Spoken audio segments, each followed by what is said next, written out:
on this edition of Mic'd Up. Thank you so much for joining us.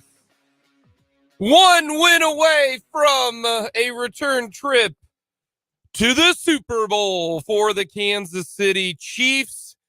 And it really all depends upon the swelling and the elasticity of one ankle of Patrick Mahomes. We have got a ton to get to recap what is and was a boring week of football, kind of. Really one competitive game. We will get to that coming up today on this edition of Mic'd Up. Jake and Fulton Caster with you on this Victory Monday.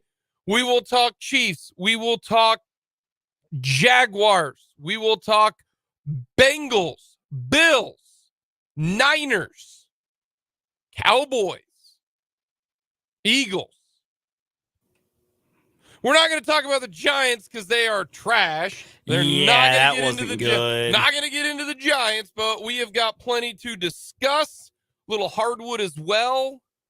Do we have to talk about all the basketball that happened? K-State is ranked 5th in the country. Deservingly. What is happening? Not even overcorrection, personal. No, deservingly they are number 5. What is happening right now? They are all alone in the Big 12 at first place. This is nuts. Like, it is not a tie. It is your sole possession first place team in the Big 12 on January 23rd. January 23rd. Is the Kansas State Wildcats. Like, Jerome Tang, take a bow. Has he locked up Coach of the Year already? He ain't going to take a bow. He's going to go in the stands and do the Wabash, baby, because that's what he was doing. Man, I do not love Jerome Tang. I am a KU guy through and through, and I love Jerome Tang more than life itself. Fantastic. God, I love him. So we will recap the weekend's takeaways and fails. A lot to discuss. Hit us up on our Big O Tires text line, 785-272-9429. Outside of Topeka, 785-272-9429. Love to get your take on this Victory Monday edition. We will hear from head coach Andy Reid, who should be meeting with the media this afternoon. He should be talking right now, to be honest with you, and he is. We'll get to that. He literally just began as you said that, Jake. So we'll get to Andy later. We will get to Andy Reid coming up here in just a little bit. But 5 straight AFC title games at Arrowhead. Nobody had ever done 4, and the Chiefs now have done 5. The Chiefs have never hosted an AFC title game in Kansas City in their entire franchise history. And then Patrick Mahomes starts the game in 2018. And they have never not hosted an AFC title game. More importantly, Mahomes just doesn't play road playoff games, period. That's It's absurd. Incredible. This is pinch yourself situation if you are a Chiefs fan. This is not normal. Just like the Patriots, what the Patriots did for that 20 years is not normal. What the Chiefs are doing right now in this 5-year stretch is not normal. Now the question becomes, can you make your 3rd Super Bowl in 5 years? And can you win your 2nd Super Bowl in 3 trips in 5 years? But the game yesterday, I was very adamant. I think the Chiefs are going to roll the Jacksonville Jaguars. And if not for Arden Key tackling Patrick Mahomes in an awkward way, it was not dirty. It was football. For people who thinking it's dirty, it's not. Patrick Mahomes is going to absolutely shred that Jaguars team. He was in his bag early, folks. I mean early. The Kansas City Chiefs offense, when Patrick Mahomes was fully healthy on 2 normal ankles, were absolutely going to roll the Jaguars. They were. It was not going to be a game. The Kansas City Chiefs were about ready to go up 14-0, and Mahomes and his ankle ended up getting rolled up on. And everybody else, same situation, not good. The amount of texts I got from family and friends, my sister-in-law, she's fantastic. She's in chiropractic school right now. She just sent me a text, said, "How you doing, man?" I said, Not great. Not great. But little tight. They were going to absolutely destroy them. Yeah. And the reason why they didn't, and they still won by double figures, is because of the ankle injury. They found a way to come together and win a game by 7. It was really by 3 or by 10. And that's why I look at this game not so much as the offensive side outside of 2 drives. 2 drives for the Kansas City Chiefs were the 2 biggest drives of the year, and they both were, surgical. We're going to get to that coming up in the 2 o'clock hour. But it's this Chiefs defense. Everybody's talking about Mahomes and his ankle, and understandably so. This Chiefs defense played very, very well on Saturday.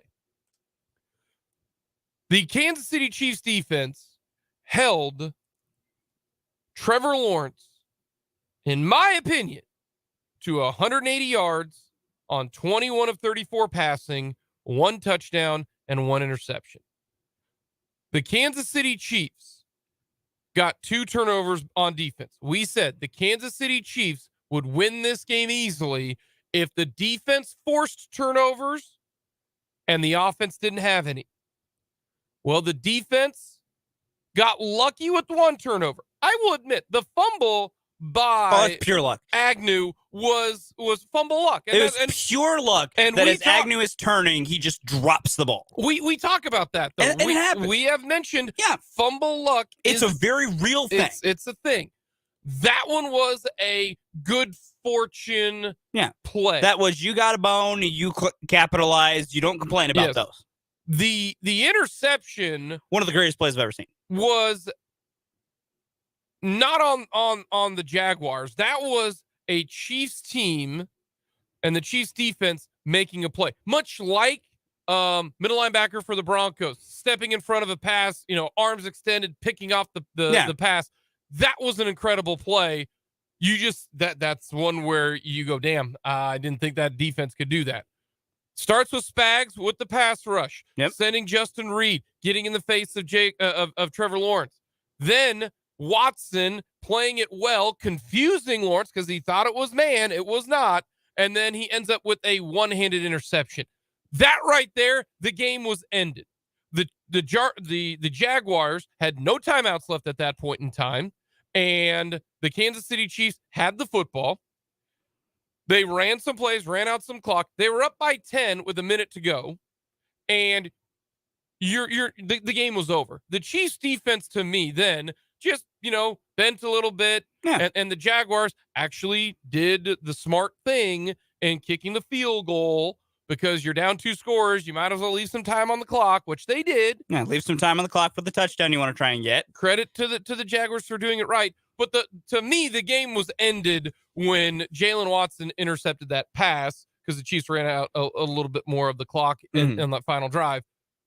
We're talking 180 yards on just under 60% completion and 1 touchdown in the AFC or in the divisional round.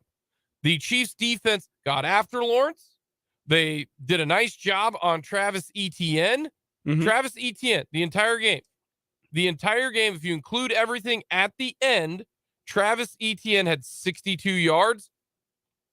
That's it. 10 carries. They did not have a viable running attack, which was great by the Chiefs defense. They came up with some big plays, forcing some field goals at the right time. This Chiefs defense got some pressure, and mainly they tackled pretty darn well. If you want to fault the Kansas City Chiefs defense in this one, they gave up too many third downs. That's the only negative for this defense.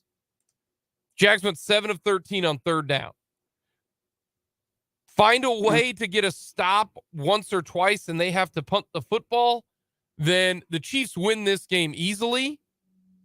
A lot had to go the Jags' way, specifically Mahomes getting injured.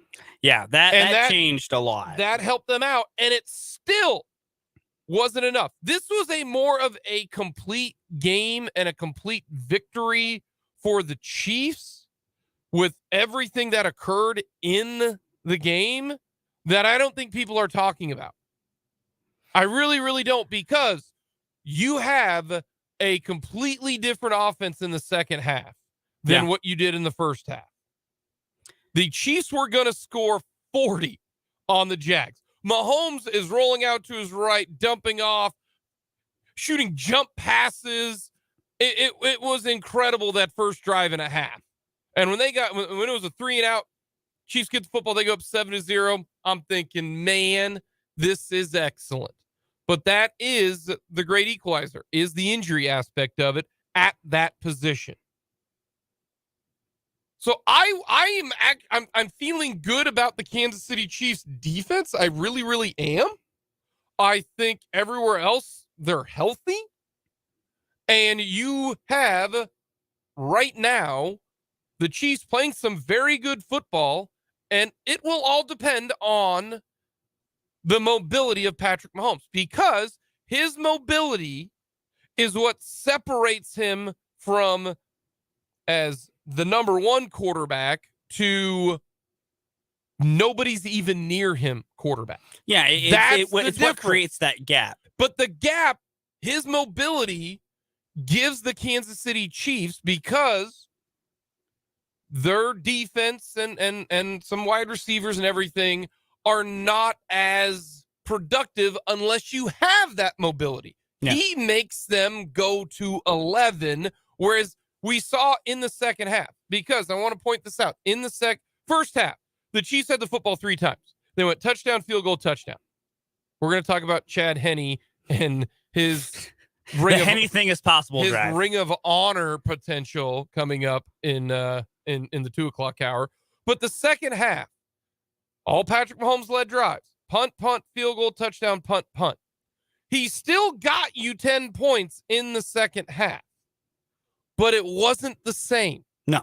It wasn't. And the last 2 drives, Andy Reid went full Andy Reid and just tried to get the game over with, which is completely understandable because your quarterback has on one leg, bum leg, and your defense is playing very well. You just need to survive. Just get to the end of the game. They had 9 possessions in this game. They had 5 scores, 4 punts. So they're still scoring on more than 50% of their drives. But it just wasn't the same. It's still really good because the biggest drive of the game, Mahomes led them on a touchdown drive, but he wasn't the same. That's the reason why the game against the Bengals coming up, if Mahomes was healthy and he just shredded the Jags for 350 and 4 touchdowns, which I'm 98% sure was going to happen, then I think the Chiefs win the game, and I feel very confident in the Chiefs winning the game. But we've seen the Chiefs play the Bengals. We've seen what the Bengals can do up front pressure-wise. We know that Mahomes has to move around the pocket to play at that I am better than anyone else level. I don't think we'll be able to do that. Hopefully I'm wrong, which now makes this game even more of a toss-up. It was a toss-up with Patrick Mahomes really healthy. And if you wanted to favor the Bengals, I wouldn't blame you. think that's probably the right move. They've won 3 in a row versus this Chiefs team at full strength. Yeah. Now, they have been close games every time. The Chiefs have had a win probability of 75% or higher in the fourth quarter in all 3 of those games. So it's one of the things where a couple things bounce differently, and the Chiefs are not 0-3 against the Joe Burrow-led Bengals. So it's toss-up territory is the right way to put it. And I just want everyone to be prepared for this. This entire week, Patrick Mahomes is going to be limited in practice. He's going to be questionable when it comes to the weekend. I know we're all pretty much aware of that, but I just want to get it out of the way now. Do not act surprised when that is the word that comes out of Kansas City. That's what the word's going to be. It does not change any other absolute factor about what's going to happen. That's what's going to happen. He's going to have to maintain the swelling until Sunday morning. Then they're going to spat that baby up, and they're going to shoot it full of so many drugs he ain't going to feel his foot. Like, that's the timeline we're going to get there. So it comes down to how mobile can he be against Cincinnati? Because it's going to be limited. It's going to be less than full, but can it be somewhat? And then more importantly, the other guys have to step up and help out. Pacheco needs to have a good day on the ground. And more importantly, the Chiefs need to use him that way. And more importantly, offensive line, you got to play your ass off. Like, you know what helps the quarterback that can't move? An offensive line playing well to where the quarterback doesn't get touched. Andy Reid just mentioning that Patrick Mahomes' ankle is probably not as serious as the one he suffered in 2019 against the Jags. Mahomes did not miss time with that one. Andy Reid also says that he's worked hard on the treatment and is doing okay. He is going to play. I don't know why. He's going to play. Like, they're like, well, his mindset is he's going to. No, he's going to play. It's just, can he be the guy that. Can he do enough? Can roll out to the right and then flip a pass to Jerick McKinnon, who's out in the open. Is he the guy that can make the plays off script? Because that's what you need. Because the Bengals are good. They are very good. They are playing at an absurdly high level right now. Like, honestly, probably come kickoff, the Chiefs are going to be dogs if they aren't already. No, they're 1.5. It started out as a 3-point and then favorite, it quickly, rapidly moved to 1.5. Yeah, 1.5. And so that's the reason why I look at the game on Saturday as a lot of positives for the Chiefs. Unfortunately, the one negative is the most important player in the NFL. He will not be at 100%. He won't. That affects everything. A great thing that he was walking around the post-game locker room without a boot on and seemed in good spirits. He even said in the post-game audio that I actually feel better than I thought. Either 1, drugs are still there. 2, it's a great situation to be in. Or 3, he's lying. Yeah. And we'll have to wait and see. I think it's option 4. Drugs haven't worn off yet. He hasn't slept on it on an entire night. And then when he wakes up Sunday morning, how is that going to feel? Because during the entire game, your adrenaline is going, the drugs are kicking in. You spat that puppy up. That's different than Monday morning, Tuesday morning, that type of thing. Coming up next, we'll go with the little weekends, takeaways, and fails, and then we will discuss the rest of the divisional round.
Weekend's takeaways and fails over the weekend that was. All right, Fulton, what do you got? Big takeaway that's also a halfway fail here. People got to stop posting screenshots of offensive linemen and thinking that that's proof of holding. I'm getting just real tired of saying it. Screenshots are maybe the worst way to try and prove that an offensive lineman was holding. Like, objectively the worst way. Yeah, I'm on board with that. I'm just very, very tired of seeing them. And they always come out after playoff games. And I'm seeing a lot of them lately regarding the Chiefs because they've become the supervillain of the NFL. One, holding literally does happen on every single play. It comes up to was it bad enough to call the flag for it? And then again, screenshots prove nothing.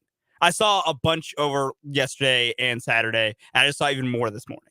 Stop screenshotting offensive linemen. It does not prove your point. You just look stupid. That's perfectly said. The Kansas State Wildcats were playing awful. Keontae Johnson was not a factor at all. And then in the second half, he got going a bit. They just turn it on. Defense picked up, and the Kansas State Wildcats came away with the victory. We'll talk more hoops coming up a little bit later, but that cannot be said enough. K-State's ranked 5th in the country. 5th. 1, 2, 3, 4. 5th. Incredible. Coming up, we'll go around the NFL and new rule just proposed by the Buffalo Bills. We're going to get to that coming up next.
I'm waiting for confirmation.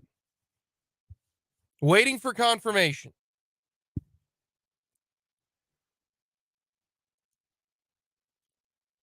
I think there's going to be a the owners meeting here coming up when Super Bowl comes around, that the NFL is going to switch the divisional round games to a best of 3. No, best of 3, so that they can try to get the Bills a chance at going to the title game. Have you heard that as well, Fulton? Heard some rumblings. No, what else was the NFL going to do? Last year they changed overtime because the Bills couldn't find a way to win a game that mattered, and now they got their butts spanked. I mean, it wasn't close. And now people are wondering about the almighty Bills, who never done anything. The Bills right now are what the Chargers are for the AFC West. That's what they are. The Bills are that for the entire AFC. They are the team. They're like, hey, you got a good quarterback. We like you. You're fun. You're Buffalo. You got the Mafia. We don't like the Chiefs anymore.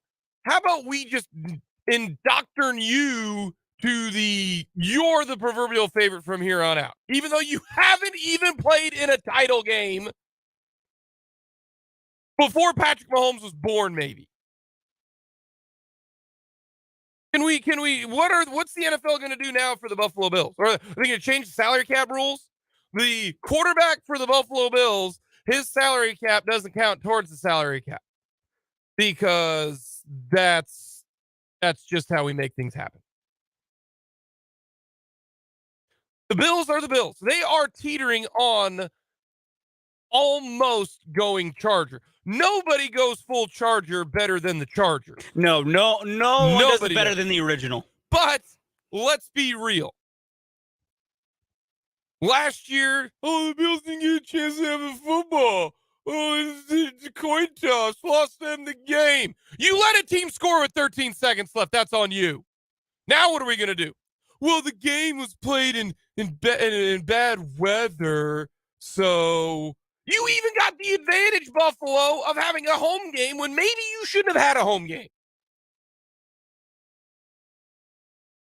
Josh Allen went full Josh Allen, made some terrible decisions in the game, and the Bills, who were reliant on one guy to change their entire season, he got hurt, and they got absolutely no pass rush whatsoever. Dorsey and McDermott's offensive game plan, they got put a clown suit on by the Bengals. And offensive line wise for the Bengals, and particularly defensive line for the Bengals, absolutely owned that game. I mean, dominated that game. And I said on this show Friday, losing Kappas and losing Williams won't be that big of a deal, because the Bills don't have anybody up front that is going to make you pay right now. They don't have somebody like a Chris Jones. Their Chris Jones got hurt. They don't have someone like a Bosa. They don't have a Micah Parsons. They don't have a Hassan Reddick or a Graham. They don't have a Fletcher Cox. They don't have an Armstead. Who else am I missing who played over this weekend? They don't have that guy. And Burrow sat back there the entire first half and just picked them apart. And you even got lucky that we still don't know what a damn catch is, because Jamar Chase, that's a touchdown, and it shouldn't have been the score that it was. Even the refs are like, God, how can we keep the Bills in this game? The Bengals looked very, very good, but I think it was more so because the Bills looked that bad. The Bills were on borrowed time the last half of this year, kind of like the Vikings a little bit. Okay, yeah, you've got a great record, but you haven't been playing all that well. And the game against the Dolphins should have seen it coming. That's why I said on Friday, Chiefs Bengals are going to be playing. Hopefully you took the money line. Hopefully you just said, yeah, the Bengals are going to win. I certainly did. And they got up 14-0. And I'm thinking, yeah. And then McDermott went all, do you want to compare him to Mike McDaniel? Do you want to compare him to Mike McCarthy? Do you want to compare him to John Harbaugh? Do you want to compare him to Brian Dable? Do you want to compare him to, who else are we? Brandon Staley? Who are we comparing him to? He, again, doesn't know how to figure out how to call a game at the end of the game. I got nothing. I have nothing for you, head coaches. These decisions over the weekend were some of the easiest decisions to make, yet they keep on botching them. I'm just over getting mad about clock management. I'm just over it. Because I think we've just proven coaches just don't know how to manage a clock. Like, it's part of the requirement to be an NFL head coach is you have to bungle the clock. And like, none of them know how to do it.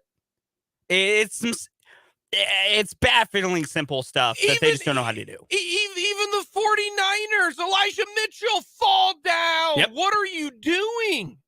Granted, because Elijah Mitchell did that, we got one of we got one of the top tier dumbest plays I've ever seen in my life. Second worst play in NFL history. Behind the Colts, they actually snapped the football on that fake punt that wasn't supposed to be a fake. Yeah. Second dumbest. But the most hilarious divisional round, maybe even postseason play ever. That was comedy. That was hilarious. Absolute. I don't count Leon Lett in the Super Bowl with BB running behind him, because that was an individual play. Yeah. This was you designed this play. Exactly. But we're going to get to that here in just a little bit. But McDermott screwed up as well. Yeah, he did. Josh Allen is just a higher ceiling Dak Prescott.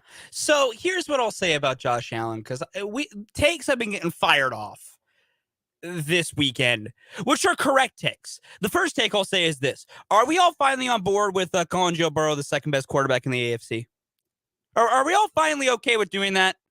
Like, have we all finally come around to this, or do I need to keep my campaign going? It's definitely they're the second, or depending upon what happens this Sunday, the best team in the AFC. Like Joe Burrow specifically, when you rank these AFC conference quarterbacks, Joe Burrow's the second. I got like, you want to have an argument? Are we finally here? Are we finally over trying to say Josh is better than Joe Burrow? Because here's my thing: Josh Allen is a very fine quarterback. He is very good. I have been willing to say that, and I've been willing to eat my crow on that, because I never thought he was going to be that good, because he had completion percentage issues, and historically, that isn't really fixable. Historically, if you aren't an accurate passer, you're never going to be an accurate passer. I will give Josh Allen all the credit in the world. He has gotten infinitely better. But what have I said about Josh Allen nearly every week on this program, every time we bring up the Bills? The man doesn't know the value of the football. See, I think his accuracy has improved. No, it has. It legitimately has. I'm with you. I'll give him all the credit. I will give him all the credit in the world and improving his completion percentage, which makes him a much better quarterback. But I cannot, and this has always been my hang up on Josh Allen, and why I can't put, there are always there are people out there who want to put him above Mahomes and all these different things. The reason I have always had reservations about Josh Allen is he is a turnover problem. He swings the ball around with no integrity in the pocket, which leads to all his fumble issues. And he sometimes throws the stupidest interceptions. You ready for this? I'm gonna drop you a statistic here that is incredible. Josh Allen has 23 turnovers this year. Yeah. That's the most by a player in the last 3 years, if you include the playoffs, which I'm going to include the playoffs. It's important. Like, that's always been my thing with Josh Allen, is he doesn't know ball security. And until and now I've been high on Joe Burrow since he came out of LSU. So I will openly always admit my opinions on Joe are a little warped, because I was very high on him coming out of it. I thought it was a very deserving number 1 overall pick. I had a feeling he was going to be that guy when he got to the league, because watching the way he played his last year at LSU and just watching that way the man carries himself, that's a franchise quarterback. I am glad to be feeling vindicated, because it is Patrick Mahomes and it is Joe Burrow as the top 2 quarterbacks in this conference. And there's a little bit of a gap growing between Burrow and Allen, because watch that game on Sunday. Watch those 2 quarterbacks play. You can give me all you want that, Burrow's got these great weapons out there. He's got a pair of great receivers. He's got a really helpful running back. Yeah, he also has an offensive line that's been patchwork for 2 years, was getting crushed last year and still putting up big numbers. And more importantly, watch him play. You can't rattle him, which is such an important trait, because honestly, Josh Allen looks rattable. You can get in Josh Allen's head a little bit and cause him to make mistakes. You can't get in. Joe Burrow and Patrick Mahomes have the exact same trait that separates a great quarterback from an elite Hall of Famer.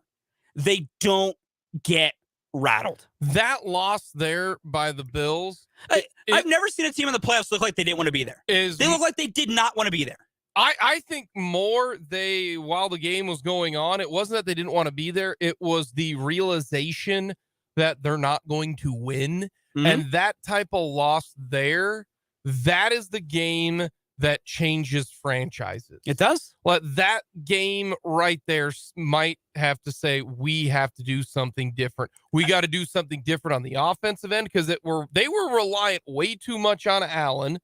Defensively, with no Von Miller, they got no pass rush. Yeah. And now they got some cap problems, because right now, Josh Allen's cap hit was $16 million this last year. It goes up to 40 next year. Stephon Diggs' cap hit was at 11. It goes up to 20. They got Von Miller's cap hit there. They have to figure out a lot of things. They sold out for last year and this year. What's going to happen in the future? Now, we're not going to talk a whole lot about the Giants, because the Giants... They suck. The Giants are Kroger brand Alex Smith and the Chiefs. They are good enough to get you to the divisional game. And if the game script goes correctly, they can make some noise. But the problem is right now they don't have their defense isn't good. I told you that. I said their defense sucks. And I was happy to change my opinion at the end of the week. So you're very right. And the Eagles ran all over them. The way that you get to the title games and maybe to a Super Bowl is you have to have an elite defense and a very innovative offense. And then you got to have a couple of dudes, because the Giants are the same thing right now as the 49ers, except the 49ers have a tremendous defense, not an elite defense, not like they were in 2019. No. They have a tremendous defense, but they've got dudes on the offensive side in Kittle, Debo, and Christian McCaffrey. When he's healthy, he might not be healthy coming up. That calf's barking. So, do the Giants have a Kittle? Nope. No. Do they have a Debo? Nope. No. Do they have a McCaffrey? Kinda. Barkley's good, but he ain't McCaffrey when McCaffrey's healthy. That's the reason why they got absolutely pummeled, and it wasn't a game. The Eagles, when healthy, and Jalen Hurts looked healthy. Told you. They are the best team in football. They're just top to bottom and complete. And the reason why is offensive line wise, they are the best. Yep. And if Lane Johnson's healthy, no question the best. Yeah. Defensive line wise, they are excellent. They get after the quarterback. 4 guys on the defensive line with 10 plus sacks. And they win in the trenches. And then Hurts is good enough. Knows what he's doing.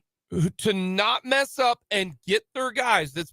Howie Roseman's done a nice job the last 3 years with A.J. Brown, with Devonta Smith, and what they have done. Mm-hmm. They've got some guys, and then secondary-wise, they had a great signing in Bradbury. Yep, adding Bradbury, Darius Slay. Yeah, and that's some good players. So that's the Giants and the Eagles.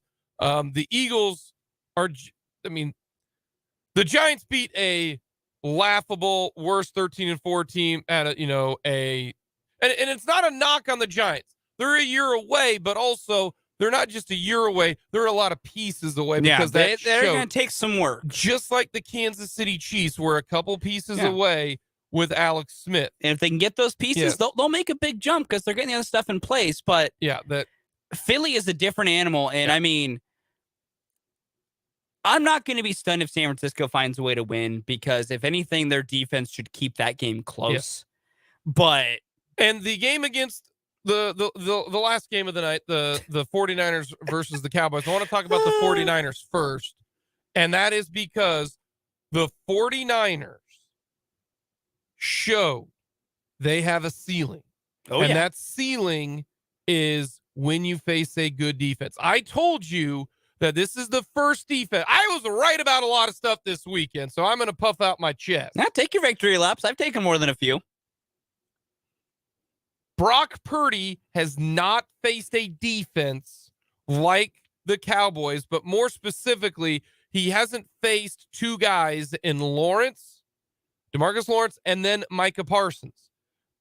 And he got pressure. And when he got pressure, he was a completely different team, and they were a completely different team. They could not run it early on in the game. They ran it late in the game, and the reason why is because that offensive line just wore down the Cowboys. They really, really did, and that's a credit to the 49ers. But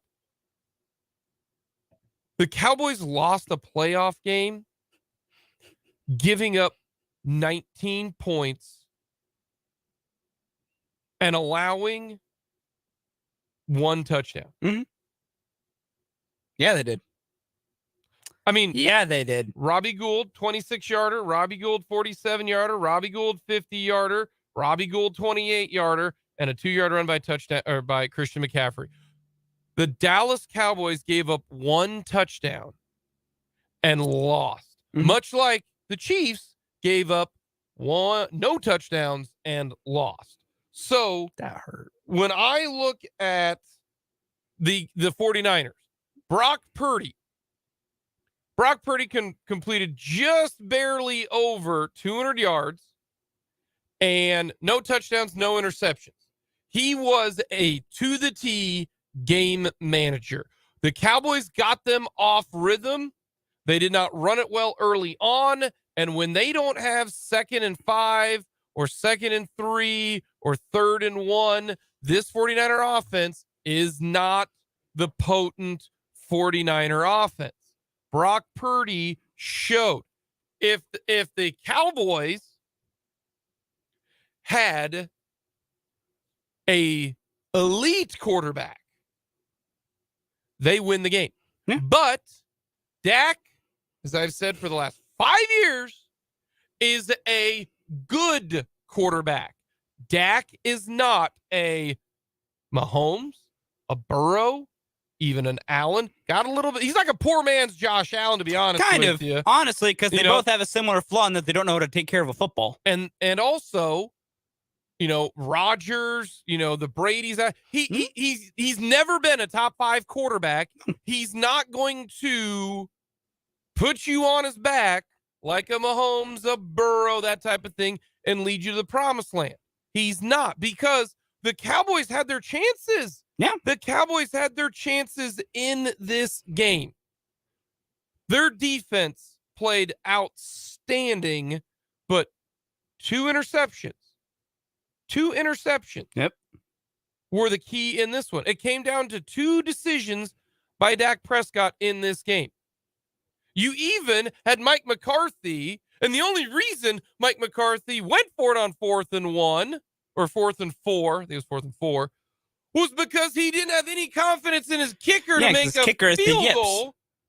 And so that's why it actually benefited the Cowboys because they got the first down. But then 2 plays later, Dak throws a stupid pick. Dak throws an interception. That is the difference in this game. It's both defenses played outstanding. It was not a bad football game. It was just a very good defensive-minded football game. And the Dallas Cowboys and Mike McCarthy don't know how to win a football game. Nope. You just don't. The 49er defense is elite. Their running game is terrific. They've got dudes. The problem is they've got a quarterback who's a 7th-round pick who cannot make the big-time throw, in my opinion. No, he can't.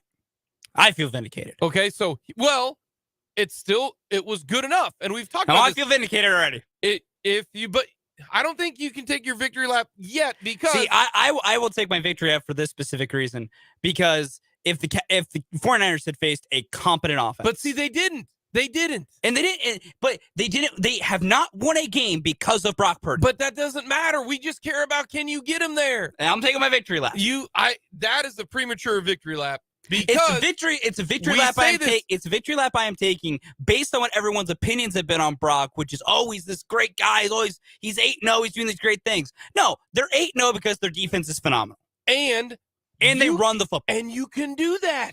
Yeah. We said this. In order to win without a Mahomes, a Burrow, you have Rodgers, to do a bunch of other things at a high level, which they do. And I give them all that credit. But it comes down to, do you get the win? And they did. And so, good for them. I think the Eagles will beat the 49ers I'm picking Philly. Simply because Philly's got a great defense. Yep. And Purdy's going to be harassed all game. And I think the offensive line for the Eagles is good enough to slow down the 49ers. I think so, too. If you are the Cowboys, you have to fire Mike McCarthy. Yes.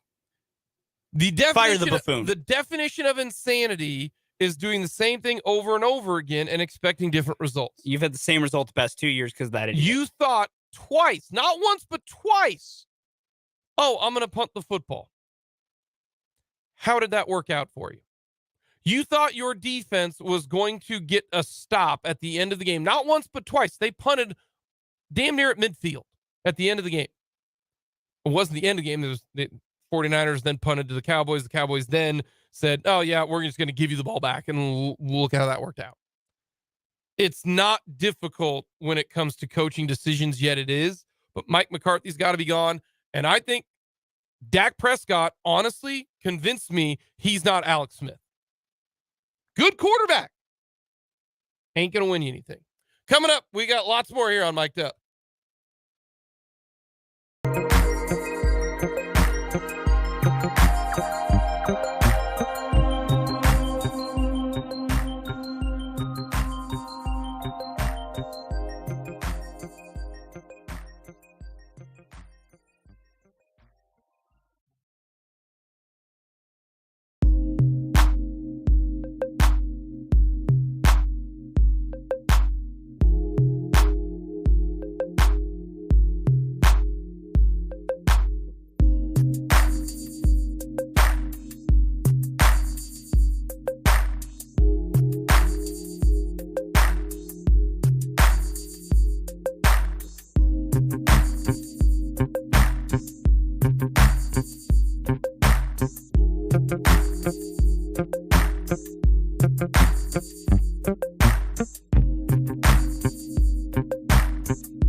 Two of mic'd up on this Victory Monday.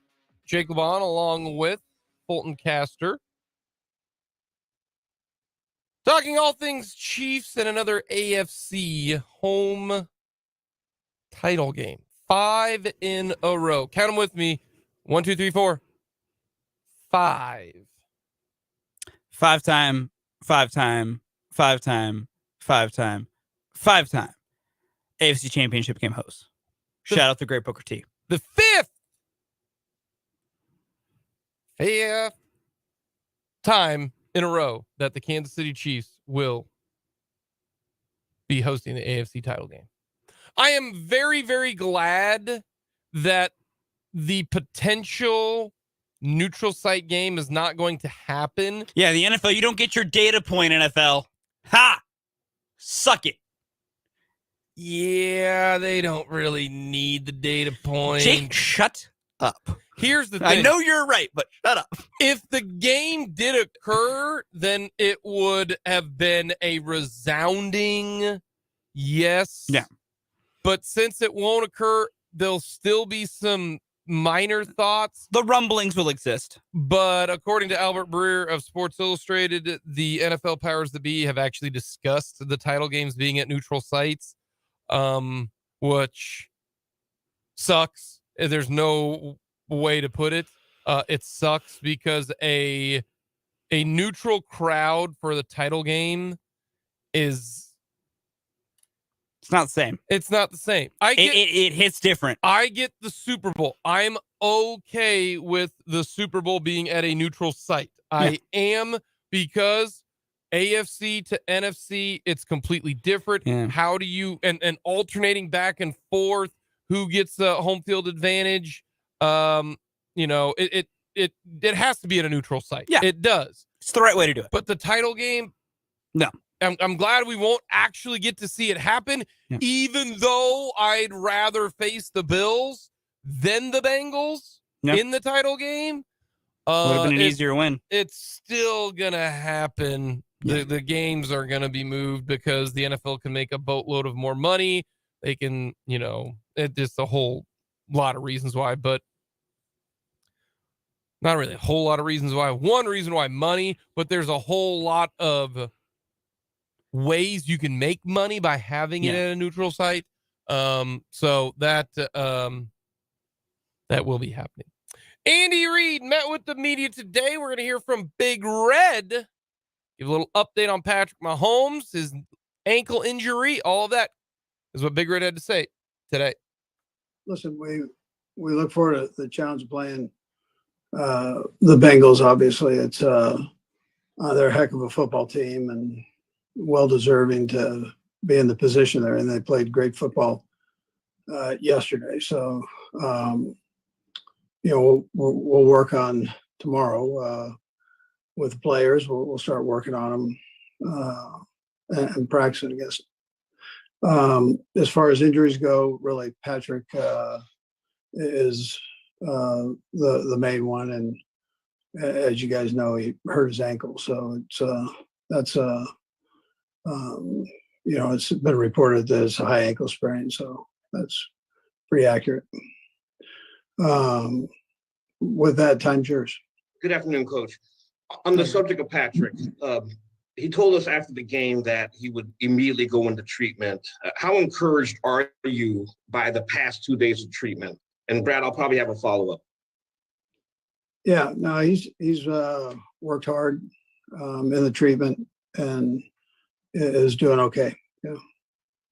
And Coach, I think I'm going to have to go all the way back to 2002. The last time you had a starting quarterback dealing with an ankle injury with Donovan McNabb, he did come back in the playoffs. But how did that experience help you prepare for this scenario with your starting quarterback in Mahomes and limiting a workload and potentially developing a workload for him in practice? Yeah, Donovan's was different in that there ended up being a fracture in there. So that was a little different deal. But he did very well. He worked his tail off, got himself back. Went through kind of the same thing with T.O.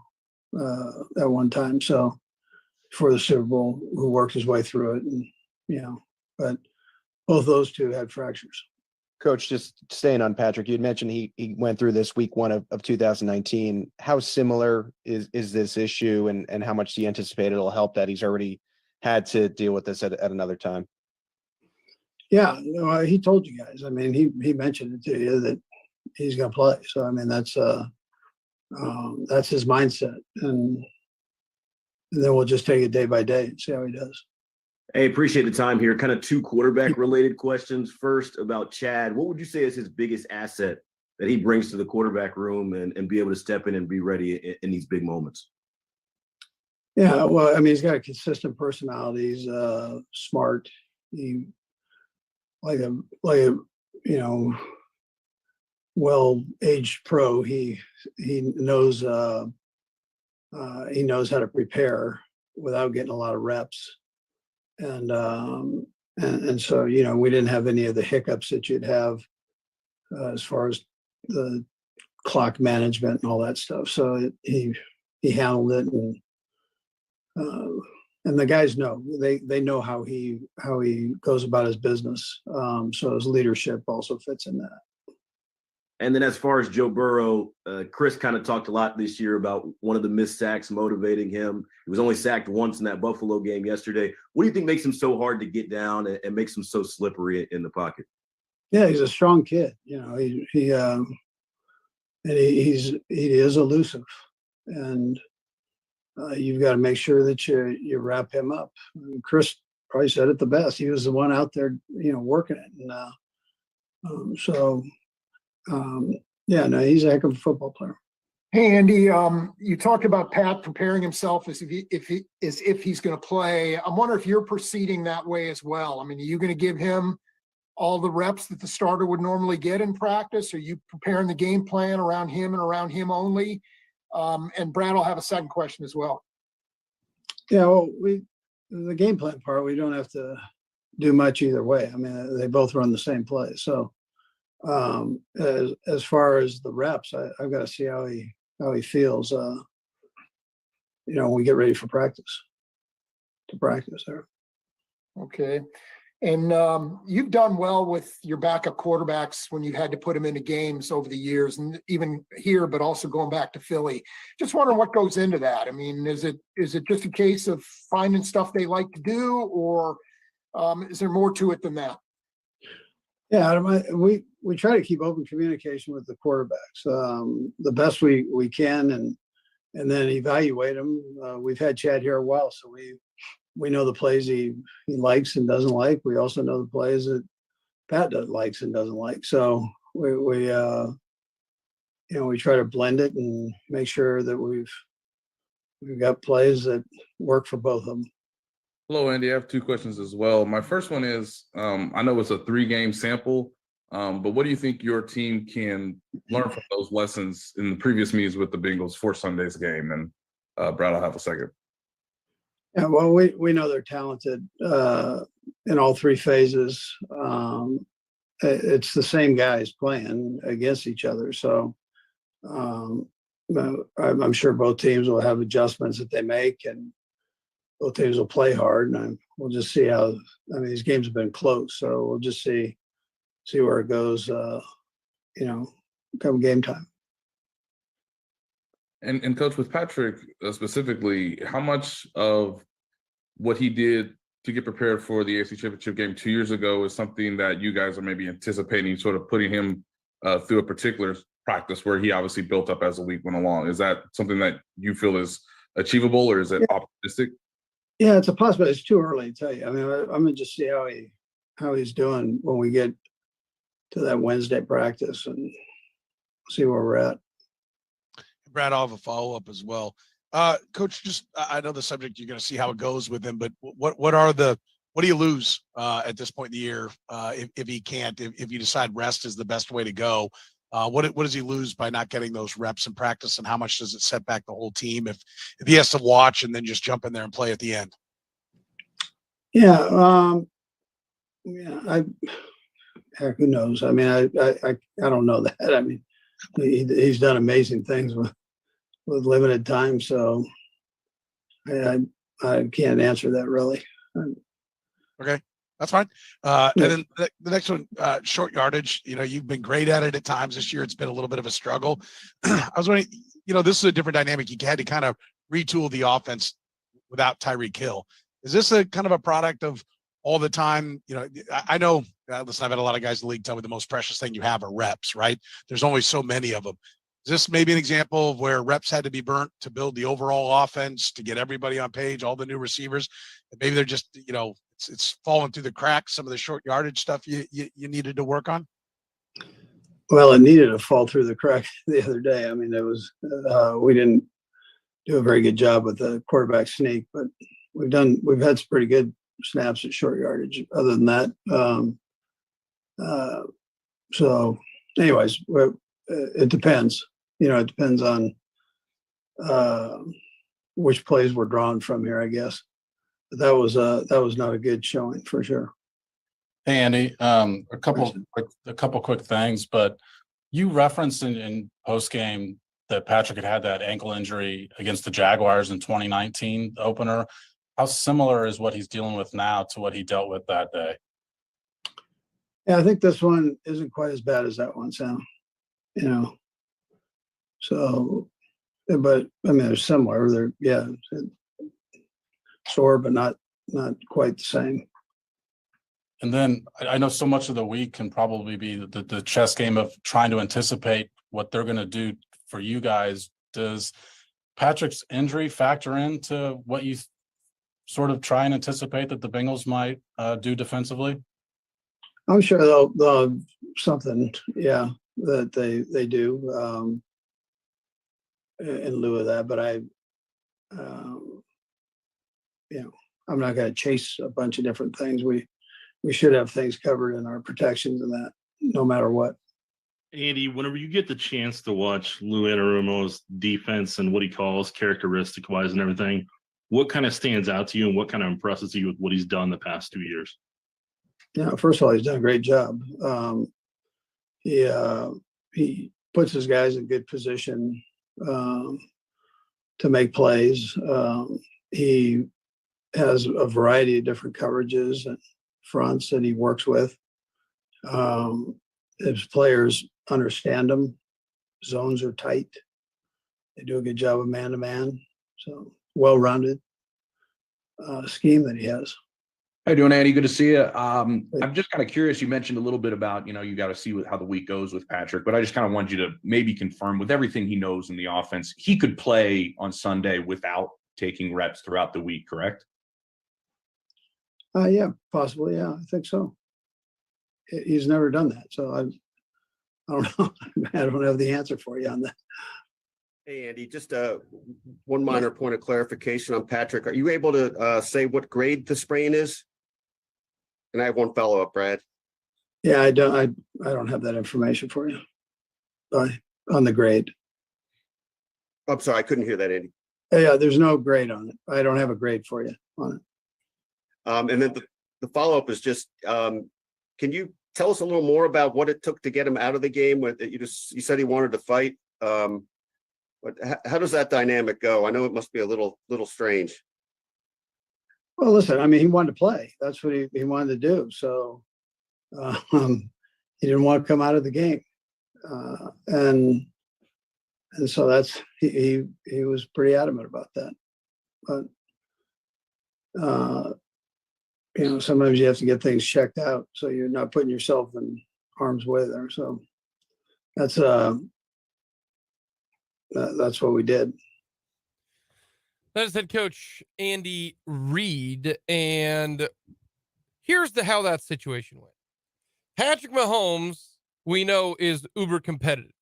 The whole, and I took that personally type of competitiveness. He didn't want to go get an x-ray because I think deep down inside he goes, this puppy might be broken.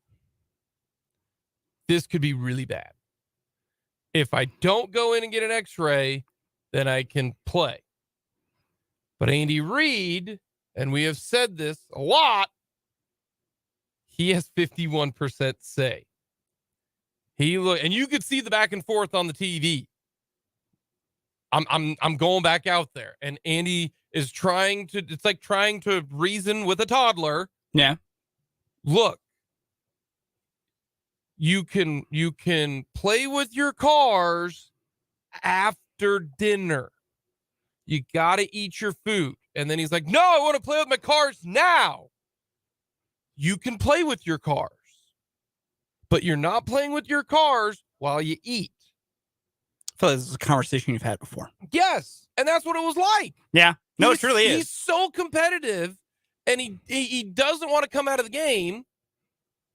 And then finally, Andy Reid's like, eventually. It's like, no, you ain't playing until that's x-rayed. The parent wins. Yeah. And says, you're not playing until you get it x-rayed. And that was the smart thing to do because, one, you can see if there's some serious damage. Yeah. And then two, it allows the medication time to kick in. Mm. You had essentially... Those babies start talking to you. You essentially had all of the second quarter plus the 15-minute halftime to have the medication ramp up so it works. And if you noticed, after halftime, he moved a lot better than the last part of the drive.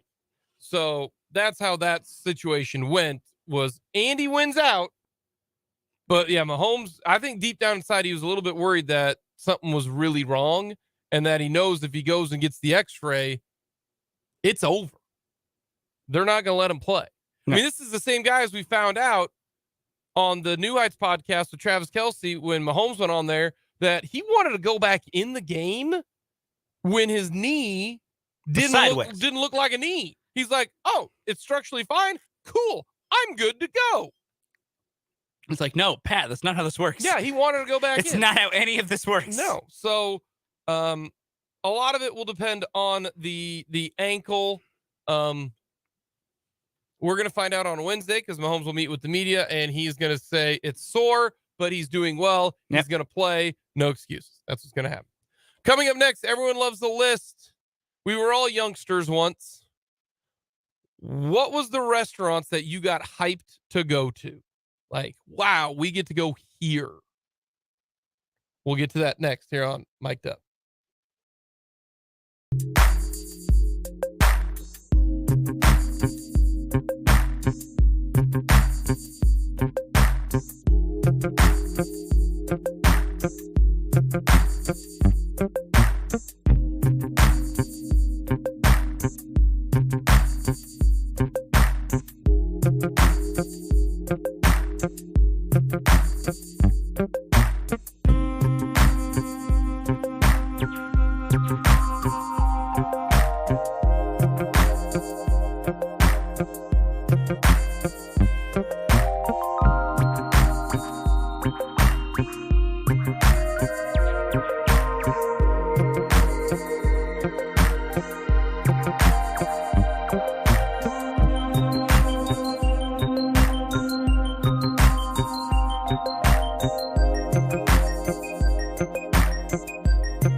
Everyone loves the list. Restaurants you were pumped to go to when you were a kid. Parents say, we're going here for dinner tonight. And you were like, let's go. Yes. Awesome. We were all those kids once because it was a treat to go out to eat. Yep. What do you got? Number 4 for me, Chili's. I loved going to Chili's. Okay. Number 4 for me, Cheesecake Factory. You know, to this day, I've never been to a Cheesecake Factory. Yeah, it was cool. Like, growing up in Salina back, in the 90s, we options were limited then. That's fair. And so when we were in Kansas City, it was like, oh, we're going to go downtown. And we're like, oh, let's go to the Cheesecake Factory. Their menu is huge. Their menu is War and Peace. It is so big, but all microwaved, apparently. Yeah, probably. Yeah, Cheesecake Factory, number 4 for Not me. bad pick. Number 3 for me, Carrabba's. Loved Carrabba's. Never been, didn't even have a Carrabba's. We had one east side of town. Took 20 minutes to get there. That was a good night. Yep. Number 3 for me, I thought it was growing up a chain. Yeah. It's not, but I thought it was growing up. Fair enough. It was a steakhouse in Salina called Tucson's. Okay. Still there, still locally owned. Like Tucson, Arizona? Yeah, Tucson's. Okay. Fair enough. Like Tucsan's, something like that. Tucson's. Nice. Yeah. Good pick. Good steakhouse. Number 2 for me, Red Lobster. Young Fulton loved to destroy the biscuits. He put those away. When Salina got a Red Lobster, that was a big deal.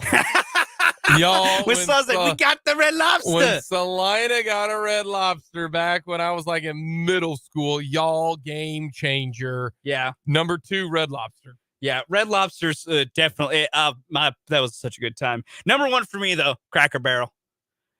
If we say we on a Sunday morning we're going to Cracker Barrel for breakfast, oh, I was in heaven. Cracker Barrel is one of the most underrated restaurants out there. It's beautiful. Very affordable too. A lot of food. Fried chicken, very good. Yeah. Number 1 for me, and this just proves everyone out there, marketing matters. I want my baby back, baby back, baby back, baby back. I want my baby back, baby back, baby back. Chili. It's Chili's, man. Chili's great. Chili's number 1, man. I was so hyped. Coming up, we'll talk a little hoops and get to some more of the NFL here on Mic'd Up.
On Mic'd Up. Thank you so much for joining us on this Victory Monday. That is right. The Kansas City Chiefs in the AFC title game for the 5th straight year.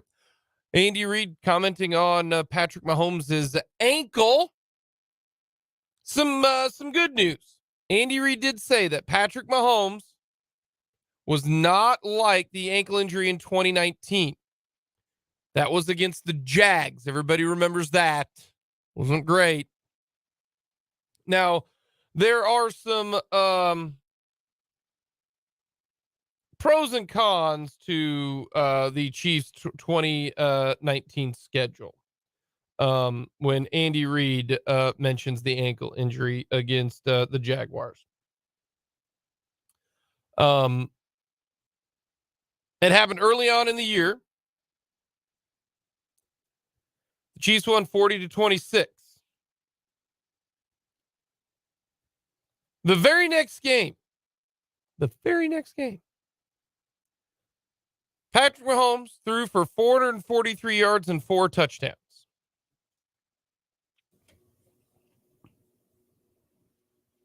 Scored 28 points in the second quarter. I remember that.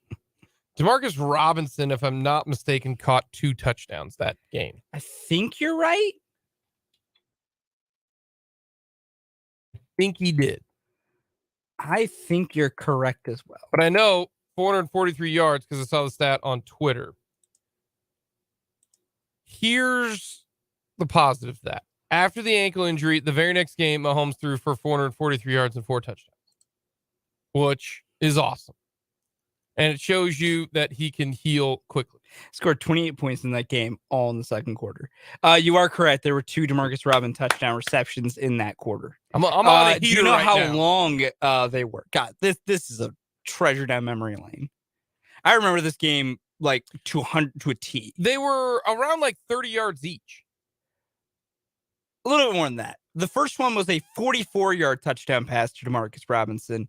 The last one, with 40 seconds left in the first half, was a 39-yard touchdown pass to Demarcus that's the one that I was thinking of. And he tippy-toed him in, too. They were good Yeah. catches. They were good catches. That was when they were playing. This was when the Raiders were still the Oakland Raiders. This was one of the last games at the old Coliseum. Yep. And the dirt infield was still there because one of Robinson's big catches was on the dirt. The dirt.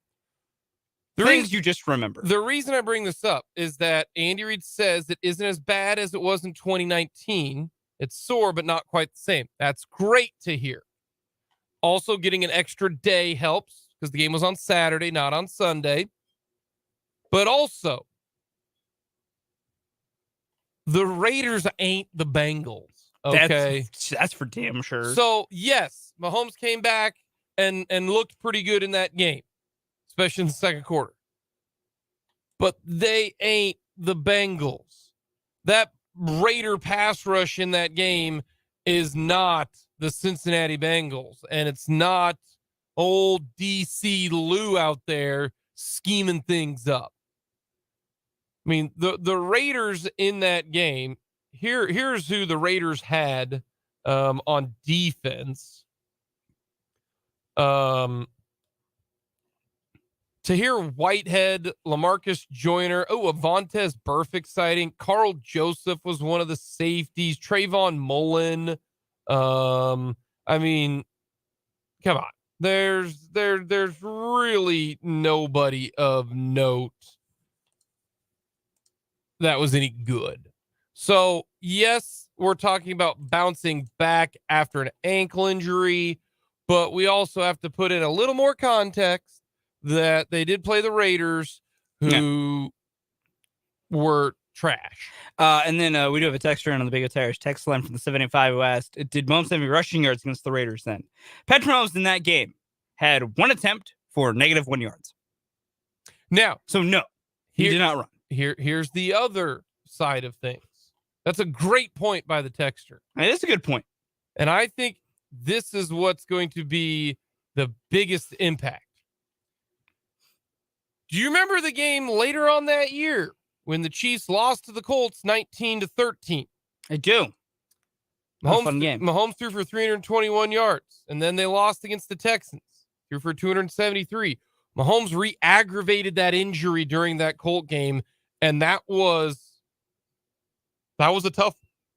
Nothing was going right for the Kansas City Chiefs in that game. Chiefs defense did not play well, but does he re-aggravate it against the Bengals? That might be even more important than how he starts the game. He's not going to probably be able to run like he did against the Titans in the divisional round or the championship round and score touchdowns. He's probably not going to do that. But will he look better than he did against that game against the Colts? Because that ankle bothered him against the Colts. I remember that one to a T because we were all stunned that the Chiefs lost to the Colts 19-13 and the Chiefs offense put up only 13. Main reason why was there was a LaShawn McCoy fumble in that game. I do remember that. And the offense, the defense couldn't get off the field because the Colts ran it all over them. And so it was just a bad overall game, but Mahomes not being 100% because he re-aggravated that ankle, that was a problem. Does it get re-aggravated in the game? That will be a telling situation. Marlon Mack ran for 132 yards on 29 carries in that game. That defense sucked at the beginning of the year, and then they turned into a top 10 defense. They really, really did. Chiefs had a couple really bad rushing games early on that season. Yes. So yeah, this is not. I think Mahomes' ankle injury and his ability to potentially run is worth at least 2 points to me in this game. Yeah, I'd agree with that. And that might be the difference in this game, considering the Chiefs and the Bengals, all the games come down to a field goal, essentially. An end of the game, 3 points is the difference. That's why I think this game, I don't know who's winning it yet. I'll wait to take a pick. But if I had to say right now, it's a complete toss-up. Yeah. Mahomes' injury and the way that the Bengals play, but the Chiefs defense is playing a lot better than they did in that first stretch. It really, really is. I truly believe that. So, we'll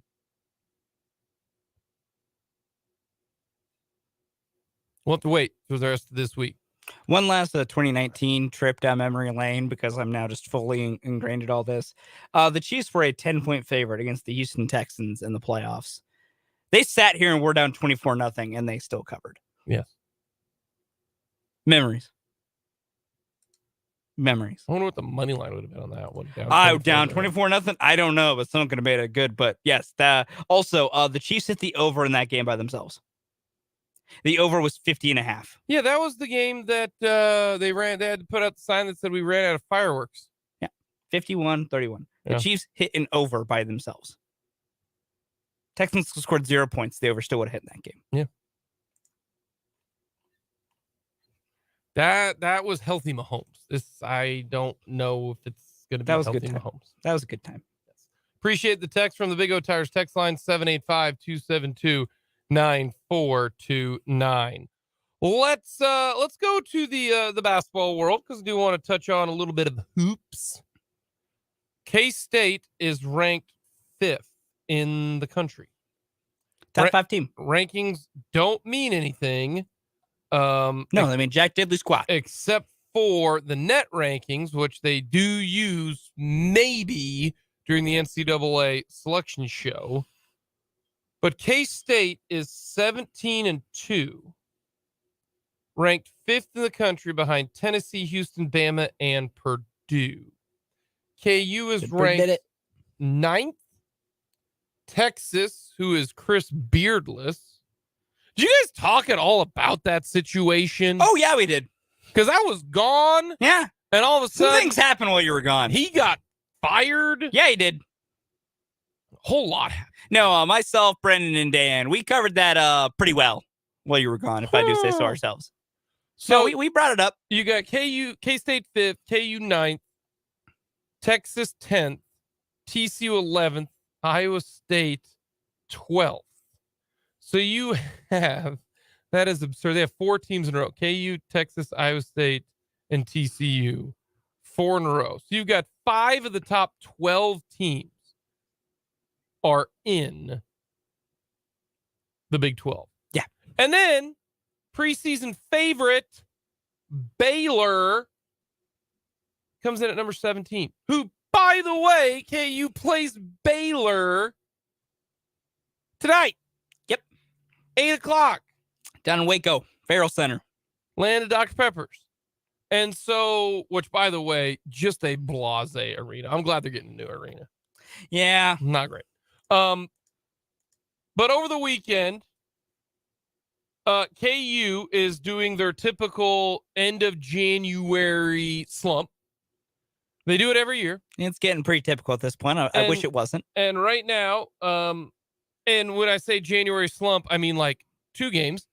And which KU, there's occasionally a third in there. KU fans freaking out right now. Remember last year when Kentucky pantsed KU at Allen Fieldhouse and then they won a national title? Yes. Correct. TCU is a good team. Very good. The Big 12 is kind of unpredictable. Very much so. You're going to have outlier games, and TCU has played in 2 outlier games almost back to back. TCU,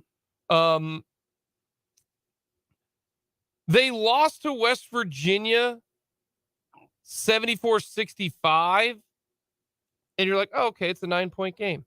Okay, yeah, okay. At the half, TCU or West Virginia's up 15. And they were down 8 with 3 minutes to go. So it wasn't quite as close of a game, but TCU goes on the road and hands the Jayhawks their second worst loss at Allen Fieldhouse under Bill Self. Did not see that happening. Wasn't fun. Jalen Wilson is one of the best players in the country. He is going full Ochai Abaji. He's carrying. He is. His back has to be killing him at this point. He's going full Ochai, considering right now the difference between last year's team and this year's team is you don't have a big guy inside defensively in David McCormick. I think that truly is the difference. Harris is still Harris. Mm-hmm. Ochai and like Ochai and Wilson are kind of playing the same. Yeah, they're playing very similarly. And then you've got Grady Dick and Jalen Wilson kind of playing the same. They have their big games, and then sometimes they don't have a very good game. Yeah. KJ Adams can score, but the difference is he's not a presence inside. Yeah, I hope if anything, these past couple of games, all you Dave McCormick haters, I hope you're still remembering now how good you had it. Yeah. We've been a very pro kill for Big Dave McCormick. But that and they get nothing from their bench. Zuby does nothing. Clements does nothing. Pettiford really doesn't bring anything to the table. Yeah, KU has two gigantic problems right now that they need to solve. One is they have to figure out something inside beyond KJ Adams. Because KJ is trying his best. But they need Uday or Ejiofor to figure it out. Mm-hmm. Or technically Clements too, but I'm so far past on that. And the other part is they need someone from the bench to step up. Those are the two things from these last two games that are the actual problems that need to be fixed. Because Grady Dick will start shooting again. Yes. Grady Dick is 3 for his last 16 from 3. That's an outlier. Grady Dick will start shooting again. In all honesty, 3 of 16 from deep. He'll figure it out. I mean that's 25%. That's not like 8%. Yeah, Grady will figure it out. That shows you how good he is. So yeah. I think what KU they're not going to get it from anybody in the post. They're not. Zuby is, they're just Zuby not. and Ernest are just raw. They're just not. Raw, and they're guys that have talent to become very good. Let me ask but you they have to learn. What is more likely to happen? They get a better presence inside from somebody or somebody from the bench, just somebody else. Just someone not named KJ Adams. Or DeJuan Harris actually making a shot. I know DeJuan Harris is crazy valuable to this team. I understand that. You talked to Bill Self, who, last I checked, better coach than I am. Hall of Famer. He's unbelievable defensively. Yeah. But when you are now, was it back-to-back games without a point? I think he got a point against TCU finally. No, he didn't. He went over against TCU. He went over against TCU too. He has scored a total of 3 points in the last 3 games. So we have got 3 points. He had 3 points against K-State. He did not score against Iowa State. He didn't score against TCU. Didn't score against TCU. Had 3 against K-State. He has to score. He doesn't have to score. He has to hit an open 3 when given the opportunity. Yes. That is what you have to do. And that's my overall point when I say he has to score. Okay. I don't say he has to score in the idea of Juan's got to get 12. No. Juan just has to be a level of an offensive threat. He can be the third or fourth offensive threat, but he has to be able to show he can score, because when he doesn't, defenses sag off and it caused a problem. Yeah. And he had been doing well. He's 1 for his last 8. Not good. But prior to that, this is crazy. He went 2 of 2 against Oklahoma State, 5 of 5 against Texas Tech when he had 18, and then 3 of 6 against West Virginia. So he goes streaks, but you have to be a viable option. Otherwise, you clog up other things. Yes. That is what Harris needs to do. Yeah. So to me, he has a better chance because he's proven it. 3 of 6, 5 of 5, that type of thing. Juan and Grady are going to get out of their slumps. I would like to believe it to be tonight. I don't know if Juan will. Juan do you know what DeJuan Harris's 3-point shooting percentage on the year is? Without looking it up. Just right now, what do you think it is? I'm going to guess 42.9. Yeah, because you're staring at it now because you already have that. The reason I'm going to say to me, those 3 games are the outlier. If you look at Juan's overall body of work outside of this slump, he's gotten better. Like, I understand he has a couple of hot games. No, that's it. Here are his games outside of those 3. 0 of 1, 1 of 6, 0 of 0, 0 of 2, 0 of 1, didn't shoot, 1 of 2, 0 of 0, 1 of 1, 1 of 1, 0 of 1, 0 of 2, 0 of 1, 1 of 3. He had a 3 hot stretch. That's why he's shooting 42. So I don't know if he will get back to it. He will. He will make open shots. You think he will? He will make open shots. Not there yet because he will make his open shots. We will see. Will it be at a 42% clip? Probably not. Absolutely not. But can DeJuan Harris be like a 35% 3-point shooter consistently? Yes. No, I don't think so. Yes. Well, I don't. And you're wrong, but that's okay. The numbers show. K. Hater LeBon in the building. Outside, he made more threes in one game than maybe. Let's see, 1, 2. 3, and the thing is, 4. he doesn't even need to be at like a 3 for 3, 5 for like. He just needs to be able to make open ones when they present themselves, and he will. We'll see. Like him and Grady will fix this. Maybe. I am confident he and Grady Dick will fix their shooting slumps. Confidently. Grady Dick, yes. Harris, no. Confidently. K-State had a bad game against Texas Tech and won by 10. Yeah, they did. That's awesome. That's all you need to know. Marquise Noel rallied the troops, and I'm thinking, gosh, why is K-State struggling? God, they're struggling.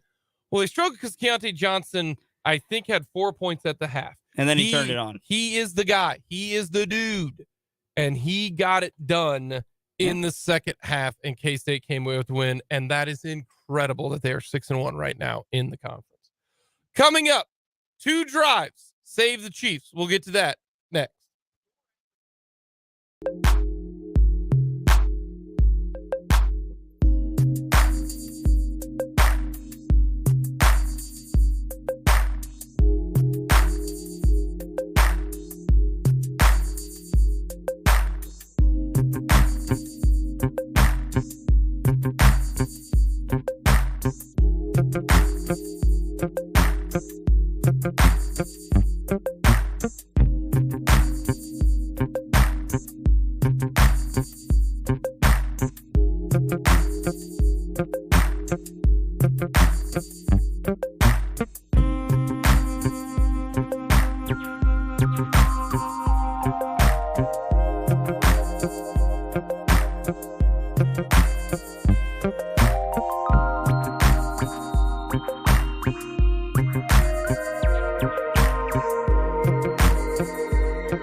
That means if the Chiefs win Sunday, Yes.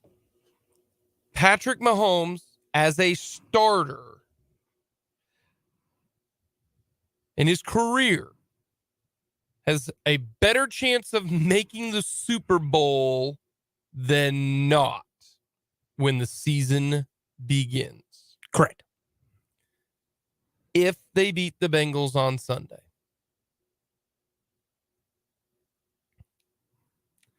Let's think about that for a second. If they win, they will go to a Super Bowl, their third in 5 years.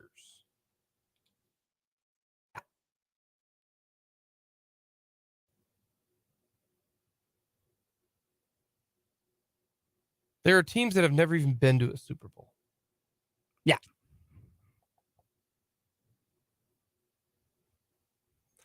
The Bills have not been to a Super Bowl since the early 90s.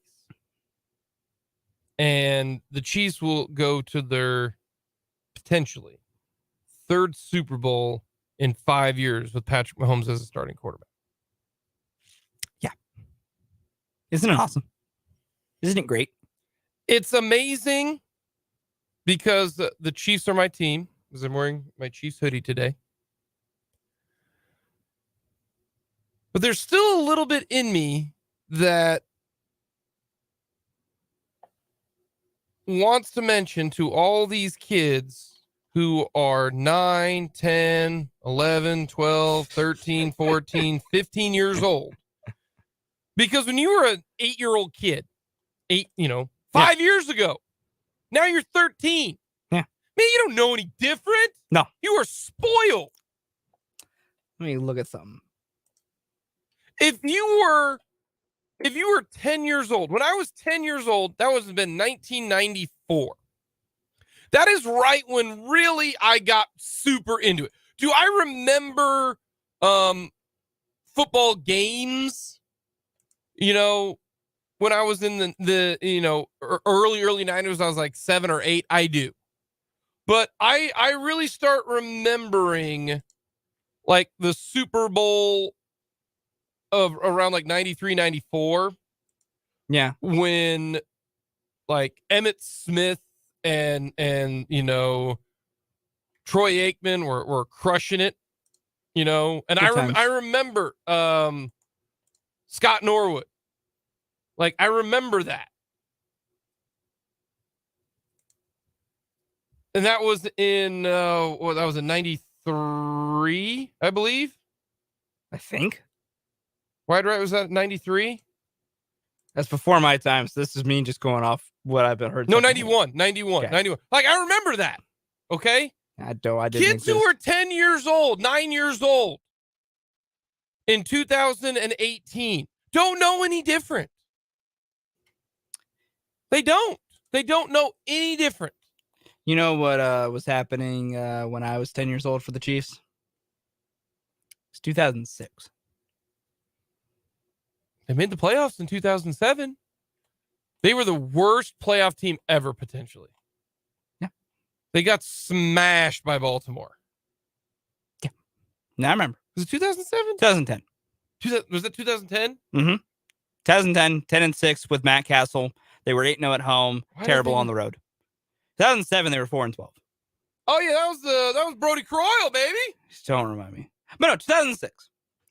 That was when Damon Heward had to play a bunch for Trent Green, because that was when Trent Green basically was done. Oh yeah, when Trent got hurt. Yeah, that's true. Yeah, like that was me at 10 years old. That's true. Which means my next few years were Damon Heward, Brody Croyle, Tyler Thigpen. I don't like to speak too ill of Tyler Thigpen. Out of the group, he was the best. Man, that dude had a southern drawl when he every answer that he had in a press conference is, oh yeah, definitely. Oh yeah, definitely. I remember that so much. Good old Tyler Thigpen. But it's different now. Even the backups for the Kansas City Chiefs. Here's what I want to explain to people. People are going to talk about the ankle injury, and deservedly so. Yeah. But there were 2 drives that at that point in time, it was the biggest drive for the Kansas City Chiefs of the year. The Chiefs are up 10-7. Patrick Mahomes just rolls his ankle. They kick a field goal to go up 10-0. Up 10-0. Kansas City Chiefs force a punt. All right? Mhm. And they have the ball at the 2-yard line. Chiefs feeling good. Or excuse me, it was 7-7. Chiefs kick a field goal, go up 10-7. Beg your pardon. Then they force a punt. Mahomes not out there, backed up on the 2-yard line. And they go 98 yards in 12 plays and get a touchdown. That's to that point was the drive of the year. Backed up on your own 2-yard line. Here's what you're thinking if you are the Chiefs in that situation. Get it to the 20 or 25 and punt the football. Don't go 3 and out. Don't give the Jags a short field. That is what you are thinking if you are the Kansas City Chiefs. Don't give them a short field. Don't punt from your 5. Because if you punt from your 5, you are giving the Jags the football at midfield.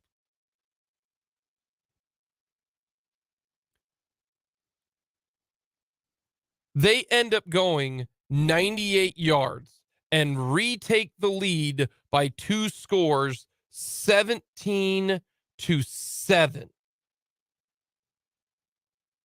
That was huge by the Kansas City Chiefs and one Chad Henne. The fact that you can rely on your backup, which, by the way, we talk about, the Chiefs have gone to 5 straight AFC title games. No matter how good the Chiefs are, Chad Henne's been better. He's been to 6 straight title games. Because who did he play for in 2017?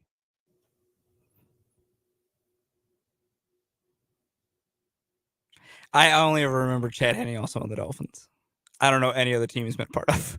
I openly admit that. The Jacksonville Jaguars. Did they really have Chad Henne thing as possible back out the portal? Yes. You're telling me that quarterback room was the Bortle man and Henne thing? What a quarterback room. Chad Henne has now gone to 6 straight title games. It's a great quarterback room. What a stat. 6 straight title games. That's in and of itself great for Chad Henne. One, it shows the offense still can move the ball down the field. And the reason they can move the ball down the field is because Chad Henne knows who to throw the damn ball to. Here is the passes that Chad Henne completed in the 98-yard, 12-play drive, which was the biggest drive of the year for the Kansas City Chiefs. If they go 3 and out, I don't know if the Chiefs win that football game. One, because instead of 17-7, it might be 10-10 if they go 3 and out. But here's what they do. Chad Henne passed Travis Kelce for 6 yards. On 3rd and 3, pass to Kadarius Toney for 8 yards. Pass to Travis Kelce for 4 yards. Pass to Travis Kelce for 4 yards on 3rd and 3. Are you seeing a trend? Pass to Travis Kelce for a 1-yard touchdown. Sandwiched in the middle of that, the longest run of the year by Isaiah Pacheco, 39 yards. So you have 1, 2, 3, 4 completions to Travis Kelce. 2 of them that were big-time conversions to set up. One on 3rd down, the other one that's 6 yards to get it to 3rd and 3. So you have manageable distances. But Travis Kelce ended up with 4 receptions on a 12-play drive that put the Chiefs up 17-7 and basically guaranteed them being up at the half. Halftime, the Kansas City Chiefs are leading it 10-17 because the Jags got a field goal at the end. Chad Henne low-key has come in when Mahomes has gotten hurt and has balled out. And this is the reason why. This is the reason why the Kansas City Chiefs did not go with Shane Buechele as their backup quarterback in August. Why are we keeping 3 quarterbacks? Why are we doing this? Has Buechele passed Chad Henne? The answer was, and this is the reason why the Chiefs kept Shane Buechele, and he's still on the 53, right? Yeah. Or is he still No, he's still on 53. Is he? He's been 53 all year.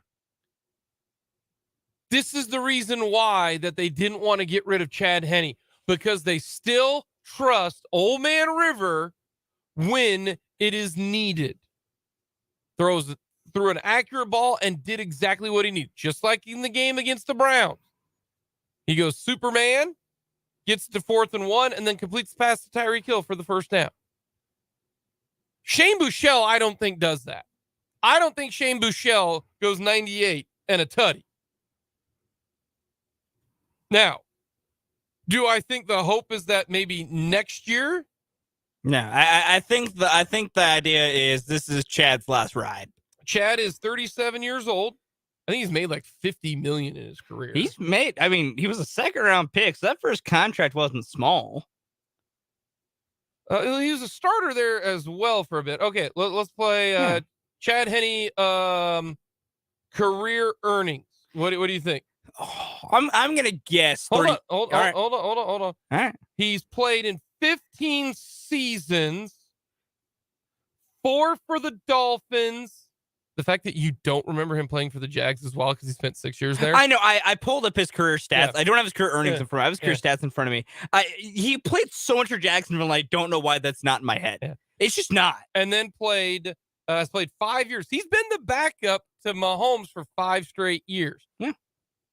How much money has he made in his career? I'm total going earnings. to guess $38 million. You did look it up. I did not. I swear to God, I have not. You looked it up. It's I did okay, not. though. It is. It's 38 million. Wait, I was right? Yeah, 38.6. Yeah. I'm not believing you. I did not look. I swear to God. That's such a fake laugh. I swear to God, I did not look it up. What a fake laugh. I swear to God. But that's the reason why they did not go with Shane Buechele. Like, yeah, I that's cannot why. stress this enough. That's why they kept Chad Henne around, was this specific spot. And if Chad Henne wants to come back next year, I am okay with it. If he's still this guy, now it is 37 years old Chad Henne compared to 38-year-old Chad Henne, I don't know. Chad Henne turns 39 next year. Or 38 next year. So he'll be 38 years old all next year. If he wants to come back, if I'm the Chiefs, I say, do you still got it? Are you still going to do things? He says yes. Then you let him come back. But that was the most important drive for the Kansas City Chiefs all year long. And you could even include it in what was, or if you want to say, well, because the next drive that they had after the Jags scored was the most important drive of the year. I can understand that. But being it backed up at the 2. Yeah, that's the bigger part of it. Is a huge deal. The other drive, the Kansas City Chiefs, at that point in time in the game, they went punt, field goal. They're up by 10, 20-10. The Jags score a touchdown. There is 11:50 to go in this game. The Kansas City Chiefs are up 20-17. Mahomes on that drive goes pass to Kelsey for 11, pass to Kelsey for 15, McKinnon run for 4. They ended up having a neutral zone infraction. Pass to Juju for 16. Tony rush to the 3, and then the pass to MVS.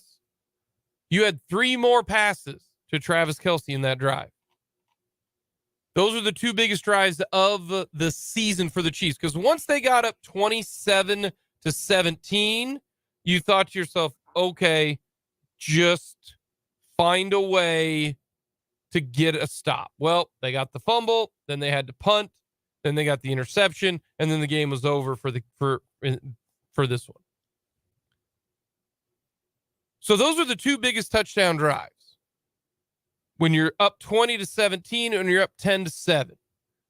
Both of them by different quarterbacks, but both of them went to Travis Kelce. He is the guy. And that is the reason why for so many years, is it Tyreek or is it Travis? Is it Reid or is it Mahomes? Is it Brady? Is it Belichick? You know, it was always Kelce, always Travis Kelce.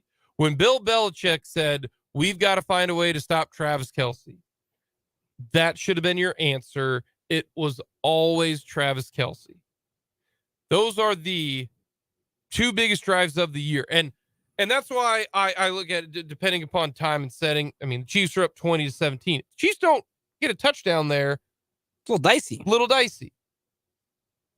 That 10-play drive didn't even have a third down. That's probably the more impressive part. Didn't even have a third down.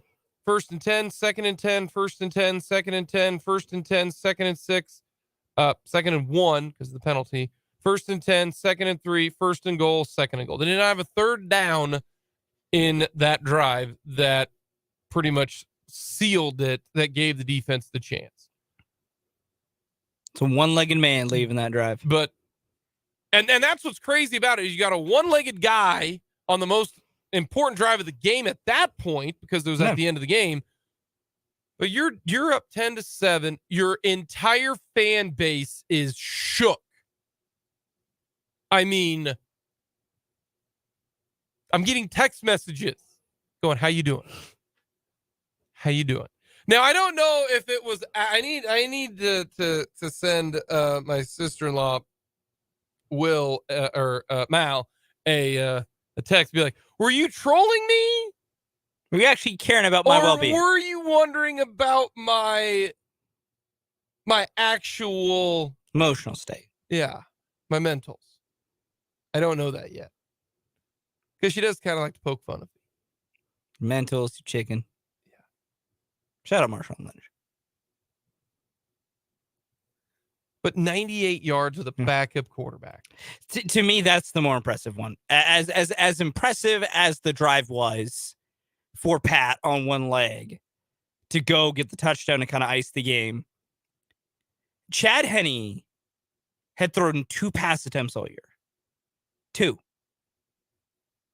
He's coming into a playoff game with a 3-point lead, and he's backed up on the 2. And casually, that team goes 98 yards.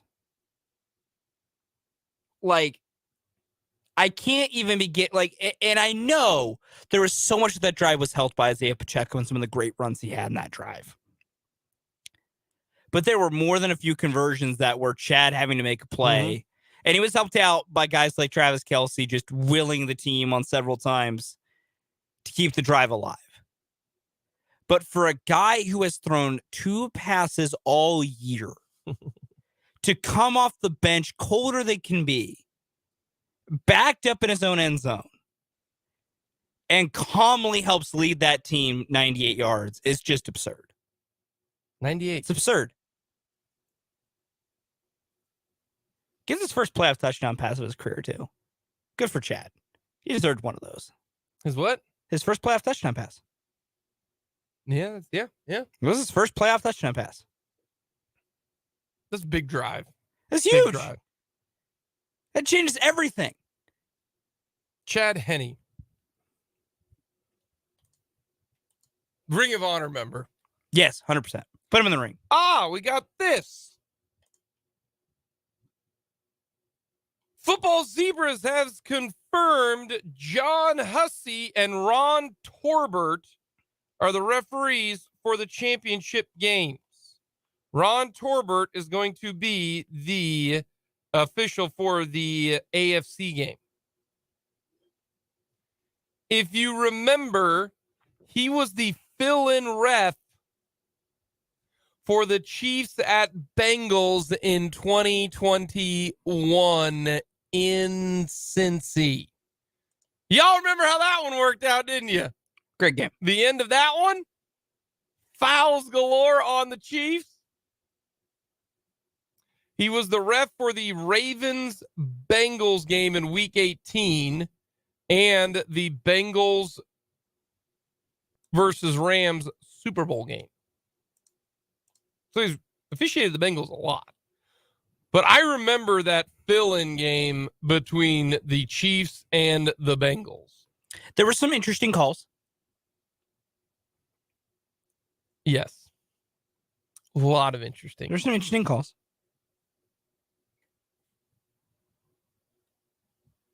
Did you notice that what old friend is currently the front runner to referee the Super Bowl?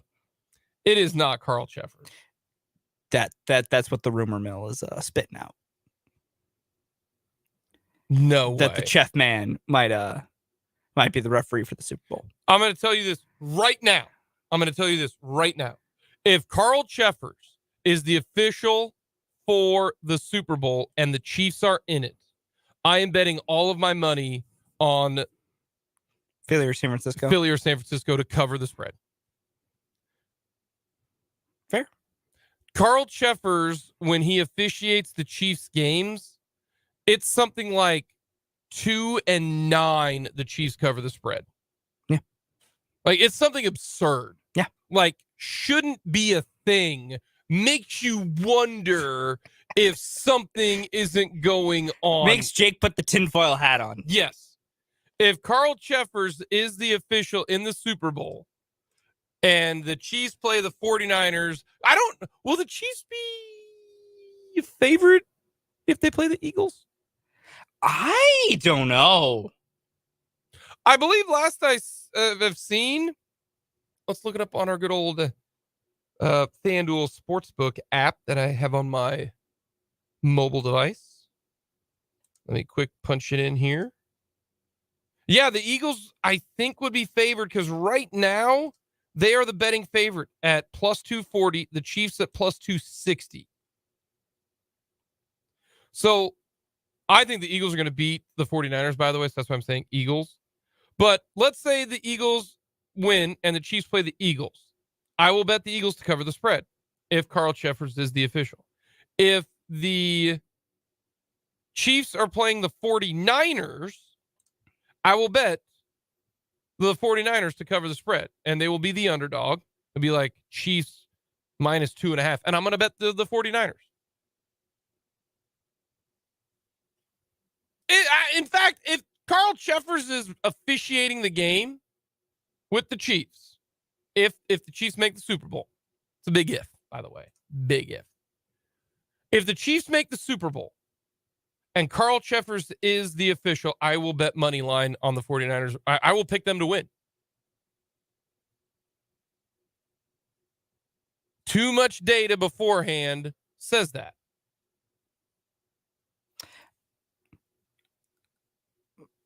That's fair. Also, it is per our friends at Football Zeros by doing some prognosticating based on because the Super Bowl official will come from the divisional round cruise. Carl is the clear-cut front runner. Did you know he was the referee for the Super Bowl 2 years ago in Tampa? Yeah. Who covered that spread? Tampa. Mm-hmm.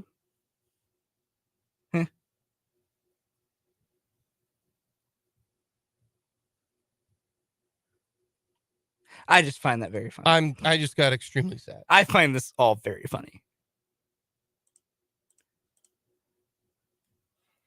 Personally, it makes me laugh. I knew you would have some sort of emotional response to me giving you that news, but this has been kind of entertaining. Also, mainly it's also all Chiefs fans responding to that news is just hilarious. But yeah, so everybody's ready. Carl Sheffers probably going to be your referee for the Super Bowl. Be prepared. I am Want everyone mentally prepared for this. not happy right now. It'll be the Chef Man. Chefaroo. Chefaroni. The Big Chef. No, like for real. Like I'm really sad right now. Like we do Big Chiefs, he's Big Chef.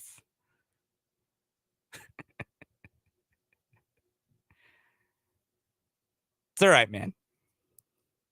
It's just one referee. Who's literally been against the Chiefs the last 10 years.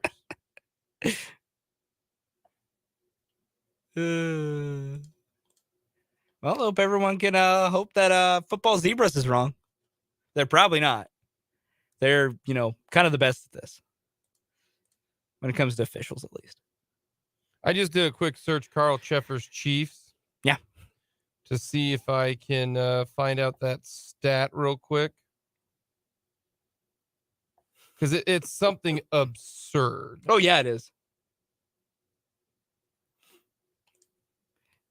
My favorite part of this is going to be everyone, if the Chiefs make the Super Bowl and then Cheffers gets announced as being the referee. Yes. Yeah. Found it. This is Gary McKenzie. Okay. Gary McKenzie is Chiefs contributor on Twitter. That's what it says here. This is tweeted December 18th, 2022. When did the Chiefs play the Jags? Or the Jags. When did the Chiefs play the Bengals? They played the Bengals on Sunday, December 4th. Okay, so this is afterwards. It says here, the Chiefs are now 1-6 against the spread in the past 7 games where Carl Cheffers was the referee.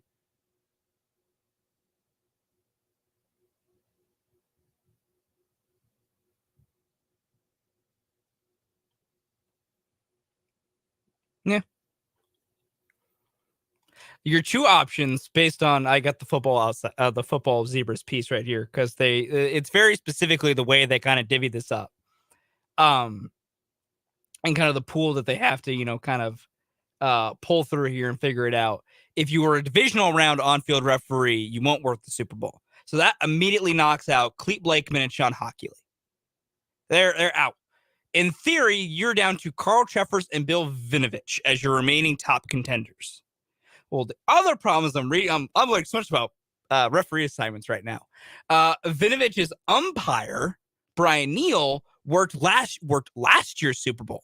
And officials cannot work back-to-back Super Bowls.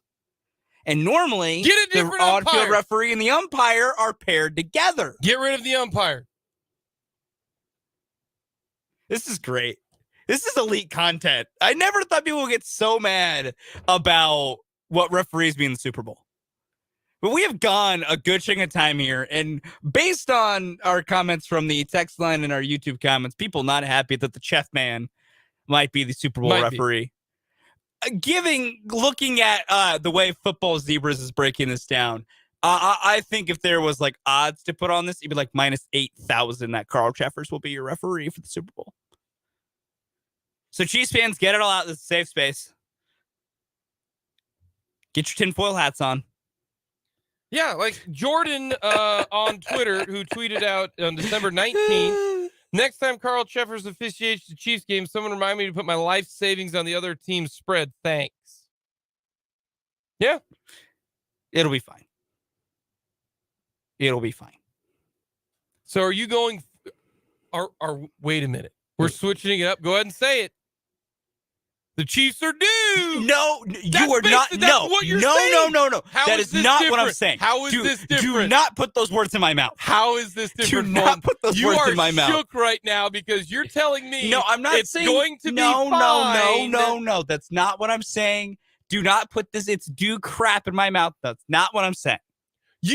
I'm saying don't get bent out of shape over a referee. Let's go back to the tape. That's what I'm saying. And you said it'll be fine. Yes, it'll be fine. Don't get bent out of shape for a referee. That's what I'm saying. Not your it's due garbage. So you're saying that the Chiefs can't go 1-7 against I'm not I'm saying don't get waffling, Fulton. I am saying don't get bent out of shape about a referee. That's what I'm saying. Lies. That's literally what I said. Lies. Coming up next, we got a little overreaction, proper reaction, because my day just got ruined.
Overreaction, proper reaction. Overreaction, proper reaction. The Bills and Cowboys are in the exact same spot. Overreaction. The Bills at least have a head coach. Okay. Their head coach isn't a complete moron. Sean McDermott does a couple things here and there that make me question his intelligence level. Mike McCarthy's a full-blown idiot. That's what separates them. Outside of that, though, they're very similar. But they at least have a real person in charge of the ship. Plus, also, at least their owner lets the team be a team, whereas the Cowboys owner is a prima donna who is obsessed with the media. So, those two things aside. But overall, kind of close. Because they're kind of in the same situation. They're in similar boats. You know what I mean? Yeah. They're in similar boats. I'm with you. I think the I think it's an overreaction. I think the Giants and the Jaguars had great years. The Bills, this is a no questions asked, disappointing season. Yeah. Easily. Cowboys, first time they got a playoff win in a while. But I'm going to say the Cowboys, this is kind of what you expected. I expected the Cowboys to make the playoffs. Yeah. We both did. You had them winning the division. Yeah. I had the Eagles winning. But I had them making the playoffs. I never thought they'd have a deep run. So No. to me, expectations for the Cowboys are, They're kind of met. They're low. Yeah. Yeah. But That's right. I agree with you. I think the McDermott's a good coach, but the Bills have some decisions to make. Oh yeah, they do. They do. They got to figure out how to get them over the hump. Because right now, the two other teams in the AFC have got their number. Great. You won in the regular season. I'm just wondering what other rule change that they're going to make to help the Bills out, because that's what the NFL seems to do. Speaking of the Bills, overreaction, proper reaction. Stephon Diggs has one more year left in Buffalo.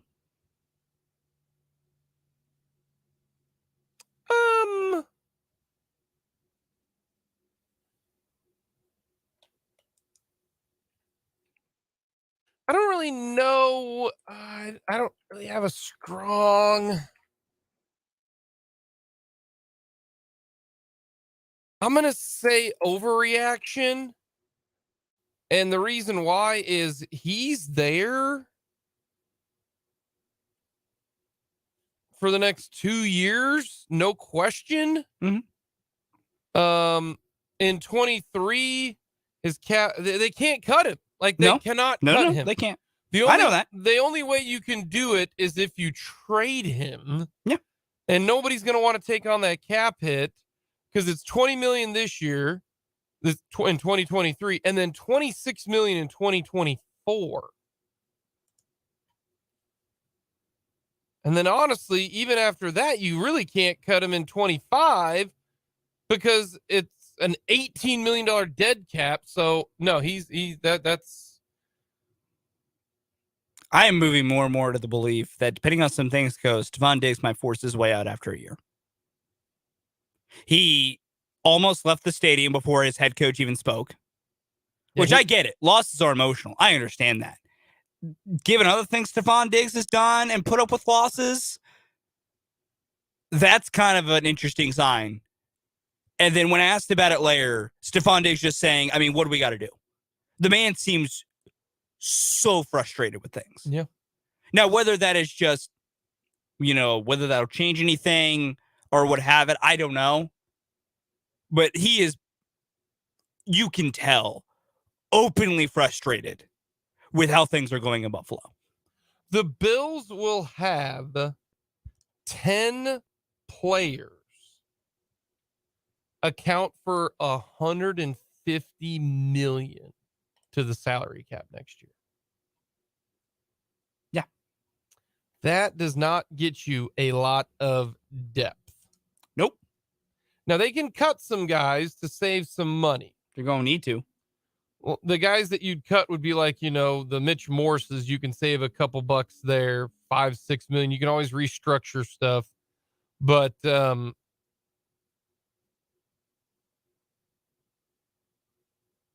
they're going to have some decisions to make. Ed Oliver's going to make almost $10.8 million for the Bills next year. Yeah. Good Lord. Yeah, the Bills got a lot of questions.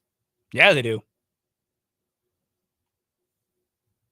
Yeah, they do. I mean, this year,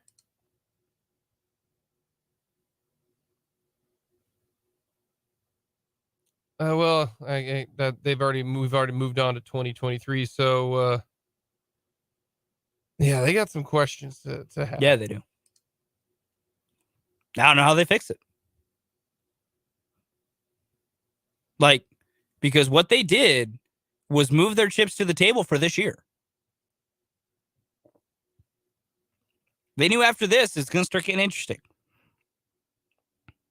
Now, their hope is the cap balloon comes sooner than expected, but I don't think that's coming sooner than expected. So good luck. Good luck, Buffalo. Coming up next, we'll get to a final thought. Chiefs versus the Jaguars. And we'll finish this edition of Mic'd Up here on 580 WWW.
Harris text line, when KU played Oregon, when Josh Jackson was there, the announcers mentioned that Eddie Hightower was one of the refs.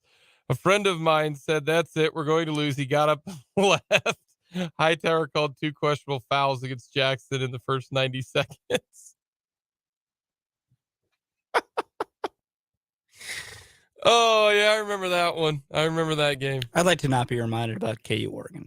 Yeah, the reason why KU lost that game was not because Josh Jackson got, I mean, that was a big factor, but Devontae Graham scored 0 points that game. I would like to not remember that game. 0. Jordan Bell. I don't like to think about him. Blocked like 18 shots that game, I think. That sucked. It's in Kansas City.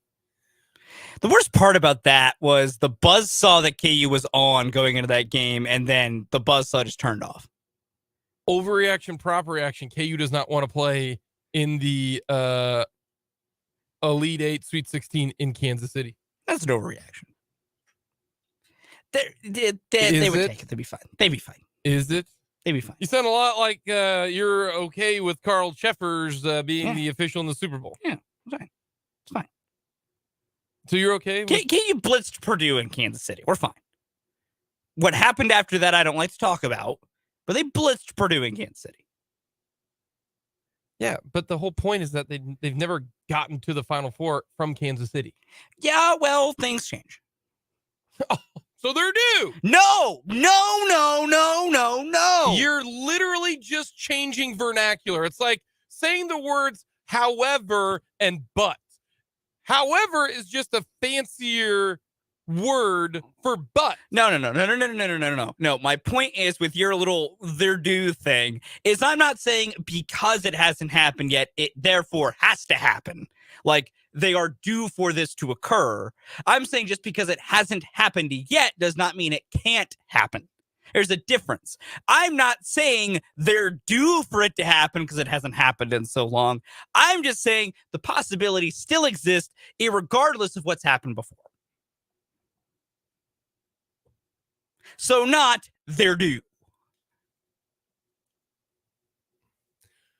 That is a very impressive and fancy way of saying they're due. No, it's not. Whatever. Just the way it, I'm so just done with you. trying to comprehend for the people out there. I am. The people understand me. It's you who don't. You who don't. Ignore my bad grammar. You who don't. Ignore that. Okay, Yoda.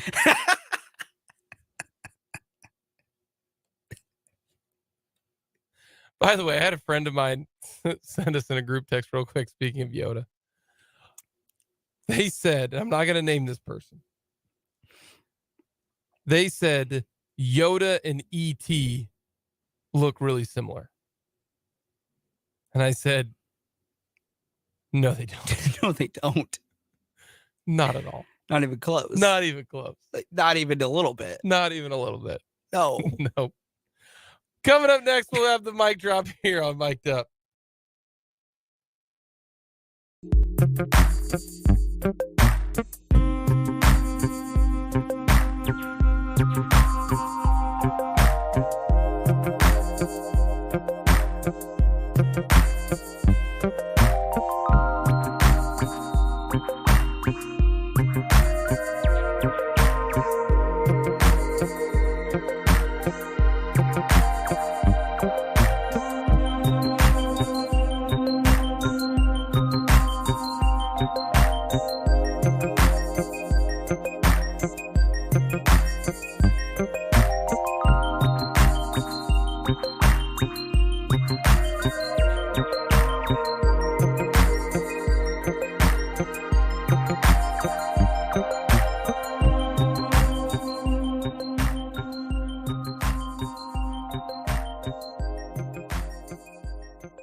Time for the mic drop on this Victory Monday. Coming up tomorrow, we'll hear from Matt Derrick Wednesday, we'll talk with Will Carroll. He's one of the injury experts out there. Talk about ankle injuries. See what he thinks about Patrick Mahomes' ankle. Tonight, got KU Baylor. Nervous? Worried? No, not at all. Not even a bit. Not at all. Really? Not a bit.